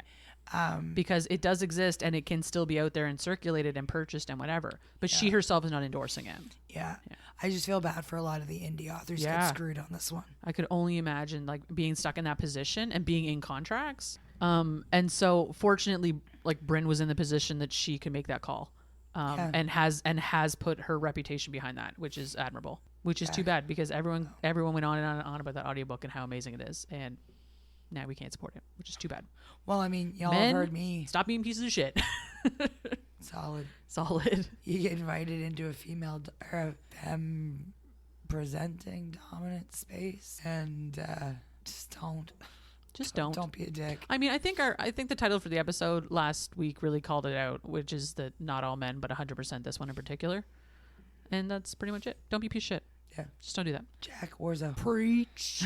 Jack, what are your orzos on this one? Oh my God, all the Orzos. What a fun book. Yeah. How much Have you did thought you about like it? Have you thought about your serial killer name? Maybe it's orzo pasta. I don't know. Is there another kind of pasta you're into that might be serial killer adjacent? I kind of like gemelli. You were telling me about, was it Scooby? Oh, Scooby Dooby noodles. Scooby-Doo noodles. Those are rad. Those are one of my favorite noodles. Yeah, they're pretty Yeah. good. The Scooby Dooby serial killer. I mean, she was when she was in Tennessee. Oh my God. What? What was that? You were doing the Scooby Doobies. Oh my God. Please help. I'm still So- high. So 3? I would say 3 with Yeah. like a mountain of Parmesan cheese. Oh, hell yes. You love to see it. Yeah. And I don't even think, well, I guess they're like walking toward us, aren't they? These little Orzos. The marching was the phrase. Marching. Marching. One, Yeah. Maybe one has like a limp. How can an okay? Listen, never don't question. Don't question it. Just a little limp. Just go with it. Yeah. I love that. I love a little limp. And that's just because we don't know what happened to Margaret Thatcher. It That's wiggles true. to the But side instead of forward. It's a bit of a lean onto her. I will retract that if she appears in I'll let you know. either of the next books. The next, so to that point though, the next book, Leather and Lark, comes obviously who that's about. Lark? Yeah. The cat. Lark the cat. She's in the next one. Leather, is that her, like, oh my God, collar? I mean, it could be. I hope it is. Hand necklace. Heavens, I hope it is. I think they call it a hand necklace. You love to see it. That comes out June 3rd, early June. Don't quote me on that, but it's early June. It's on the calendar. Yeah, it's somewhere. My rating, I have to give it a 3. I have like some nitpicky bullshit, which I usually do. Because this book is so good, I nitpick it way harder. The weird motivation thing bothered me the first time through, which I'm like, come on, Rachel. Like, because the entire book was so amazing. And then I was like, don't get hung up on it. Don't get hung up on it. And then I have to get hung up on it. There's a couple other little things too, just like continuity things that like they mention something about like her using color and art that never came up in the entire book until like the last chapter. And just like little weird odds and ends that like, Oh, do you know what I mean? Because he, like, brought it back out in her. Yeah, that was the whole thing at the end, and I'm like, okay, that was a bit of a stretch and not necessary. Like, it was one of those things that was included in the end, in the last chapter. I'm like, this was not necessary, and anyway, and So there was no her continuity. Like, So there was her drawing the blackbirds on the sketchbook was nothing to do with her. It had everything to do with how she felt inside, apparently. But anyway, the thing that hung me up was that like the inclusion of color or the disclusion of color never came up anywhere. Like it was never like, and it ended up being this like big revolutionary moment at the end, and I'm just like, this is a weird thing to just bring up now. Like I don't know, it just felt out of place, and I was just like, the ending was perfectly fine without it. Like it was one of those stupid tedious things. And again, I'm splitting hairs here. It's not a book ruiner shit. As a graphic designer, Rachel struggles with the idea that it was not mentioned art-wise. I think me as a person, I don't think it has anything to do with my career path, honestly. Well, when things are weird about massage therapy stuff, I'm like, no, I that's guess. dumb. But honestly, like, otherwise, this is a solid fucking book. I had so much fun reading it. You're welcome. It exactly met my expectations, which so seldom happens. So I'm so pleased with that. 3 Orzo pastas. So 3 is all around. And mine don't have any limps. Mine walk with fucking confidence. Jacqueline, would you ever read this book? Yes. Jacqueline, would you let us read this book to you? Yes. Sorry, me, not Ashton. She's not allowed to read anything. Her throat needs to be rested. Oh, I was going to say, I'm pretty sure you said I did a really good job reading that stupid little book. That was amazing, and I'll never forget it as long as I live. Yeah. I go back and listen to that episode sometimes when I'm like in the dumps because it And you cheers miss me me. up immensely. So there you go. Orzo pastas all the way around. You can read it to me. Yes, please. Wonderful. I'm super excited for that. Ash, do you have another book that you want to talk about or anything? I read that Hitman's Guide to Oh, Falling in Love and Whatever by Alice Winters. Alice Winters is we're going to be doing a book by her in the not too distant future. Vex Vampire. To Vex a Vampire. How to Vex a Vampire. I liked the book. I found it a little bit tiresome in the end because it was like the same shtick over and over again. I read it after reading Sick Fucks by Tilly Cole. Yeah. So it was necessary in a big way. It's a vibe. You have Those are two vibes, and they're opposing vibes. Yep, they are. Yep. It was quirky. It was fun. A lot of mention of buttholes. Because it's an MM romance, right? Yeah. Yeah. And he's like She writes mostly MM, I think. the hitman. He's a hitman, and he's he has to kill this person, and he's like stalking them, and he's watching Bachelor through somebody's window, and he sees this PI climbing over a fence, and as the PI is climbing over a fence, his pants get caught and they get pulled down. So like the whole thing is like it was love at first sight. The first thing he saw was his butt. And then like the next night, the PI is camped out somewhere else, and the hitman fucking shoots at him and blows up his can of pop. And then the next night, the PI is like, well, fuck this. and he parks his car in a super public area, and then the hitman's in his car as he goes to drive away, and he's like, I'm here to give you a tip. Not that kind of tip, you dirty boy. If I'm being honest, I prefer to get the tip myself. By tip, I mean your penis. And then as he leaves, he's like, I left you a sex playlist in your like CD, whatever. And when the PI, whose name is Jackson, goes to turn on his CD player, the first song that plays is Bloodhound Gang, The Bad Touch. Mulan's I'll Make a Man Out of You. Oh my God, that's hilarious. That's equally as good, honestly. Oh, honestly, I was. That's actually better. That was the moment that I was like, I'm sold. So quirky and fun. Yeah, and it was like, I don't know, it was an interesting take on it. I'll make a man out of you. Yeah. Anyway, it was an interesting take on it. Apparently, all of the books in the series are about the two characters. I don't know if I'll continue, so. I'll stick my dick into you. Thanks, Ash. Jack, do you have... Thanks, Jack. Thanks, Ash. Thanks, Jack. Do you have anything you want to talk about? Yeah, Jack, have you read anything good lately? Or maybe listened to anything good lately? Uh-oh. I listened to this one book. What was it called? It was called... what was it called, Ashton? I think you told me to read it. Rachel's so out of the joke on this one. I can't believe you made like the whole fucking episode and did not say anything. It was called Butcher and Blackbird, and I read the book, and I'm sorry. That's why I've been sitting here glaring at her the whole time. You actually got her to listen to it? Yes. Amazing. So I don't even know like exactly how it happened, because she did have us listen to like the trigger warnings. The trigger warnings. And then somehow I didn't know that we were reading it for the podcast. But then Object permanence with information. Yeah, then that's totally fair. then I realized that we were reading it for the podcast, and then I like had messaged Ash, and I was like, "Oh my God!" And I was like talking about the different parts, and she's like, "You're listening to I had no idea what she was talking about. She sends me a message about serial killers, and I was like, I have no idea what you're talking about.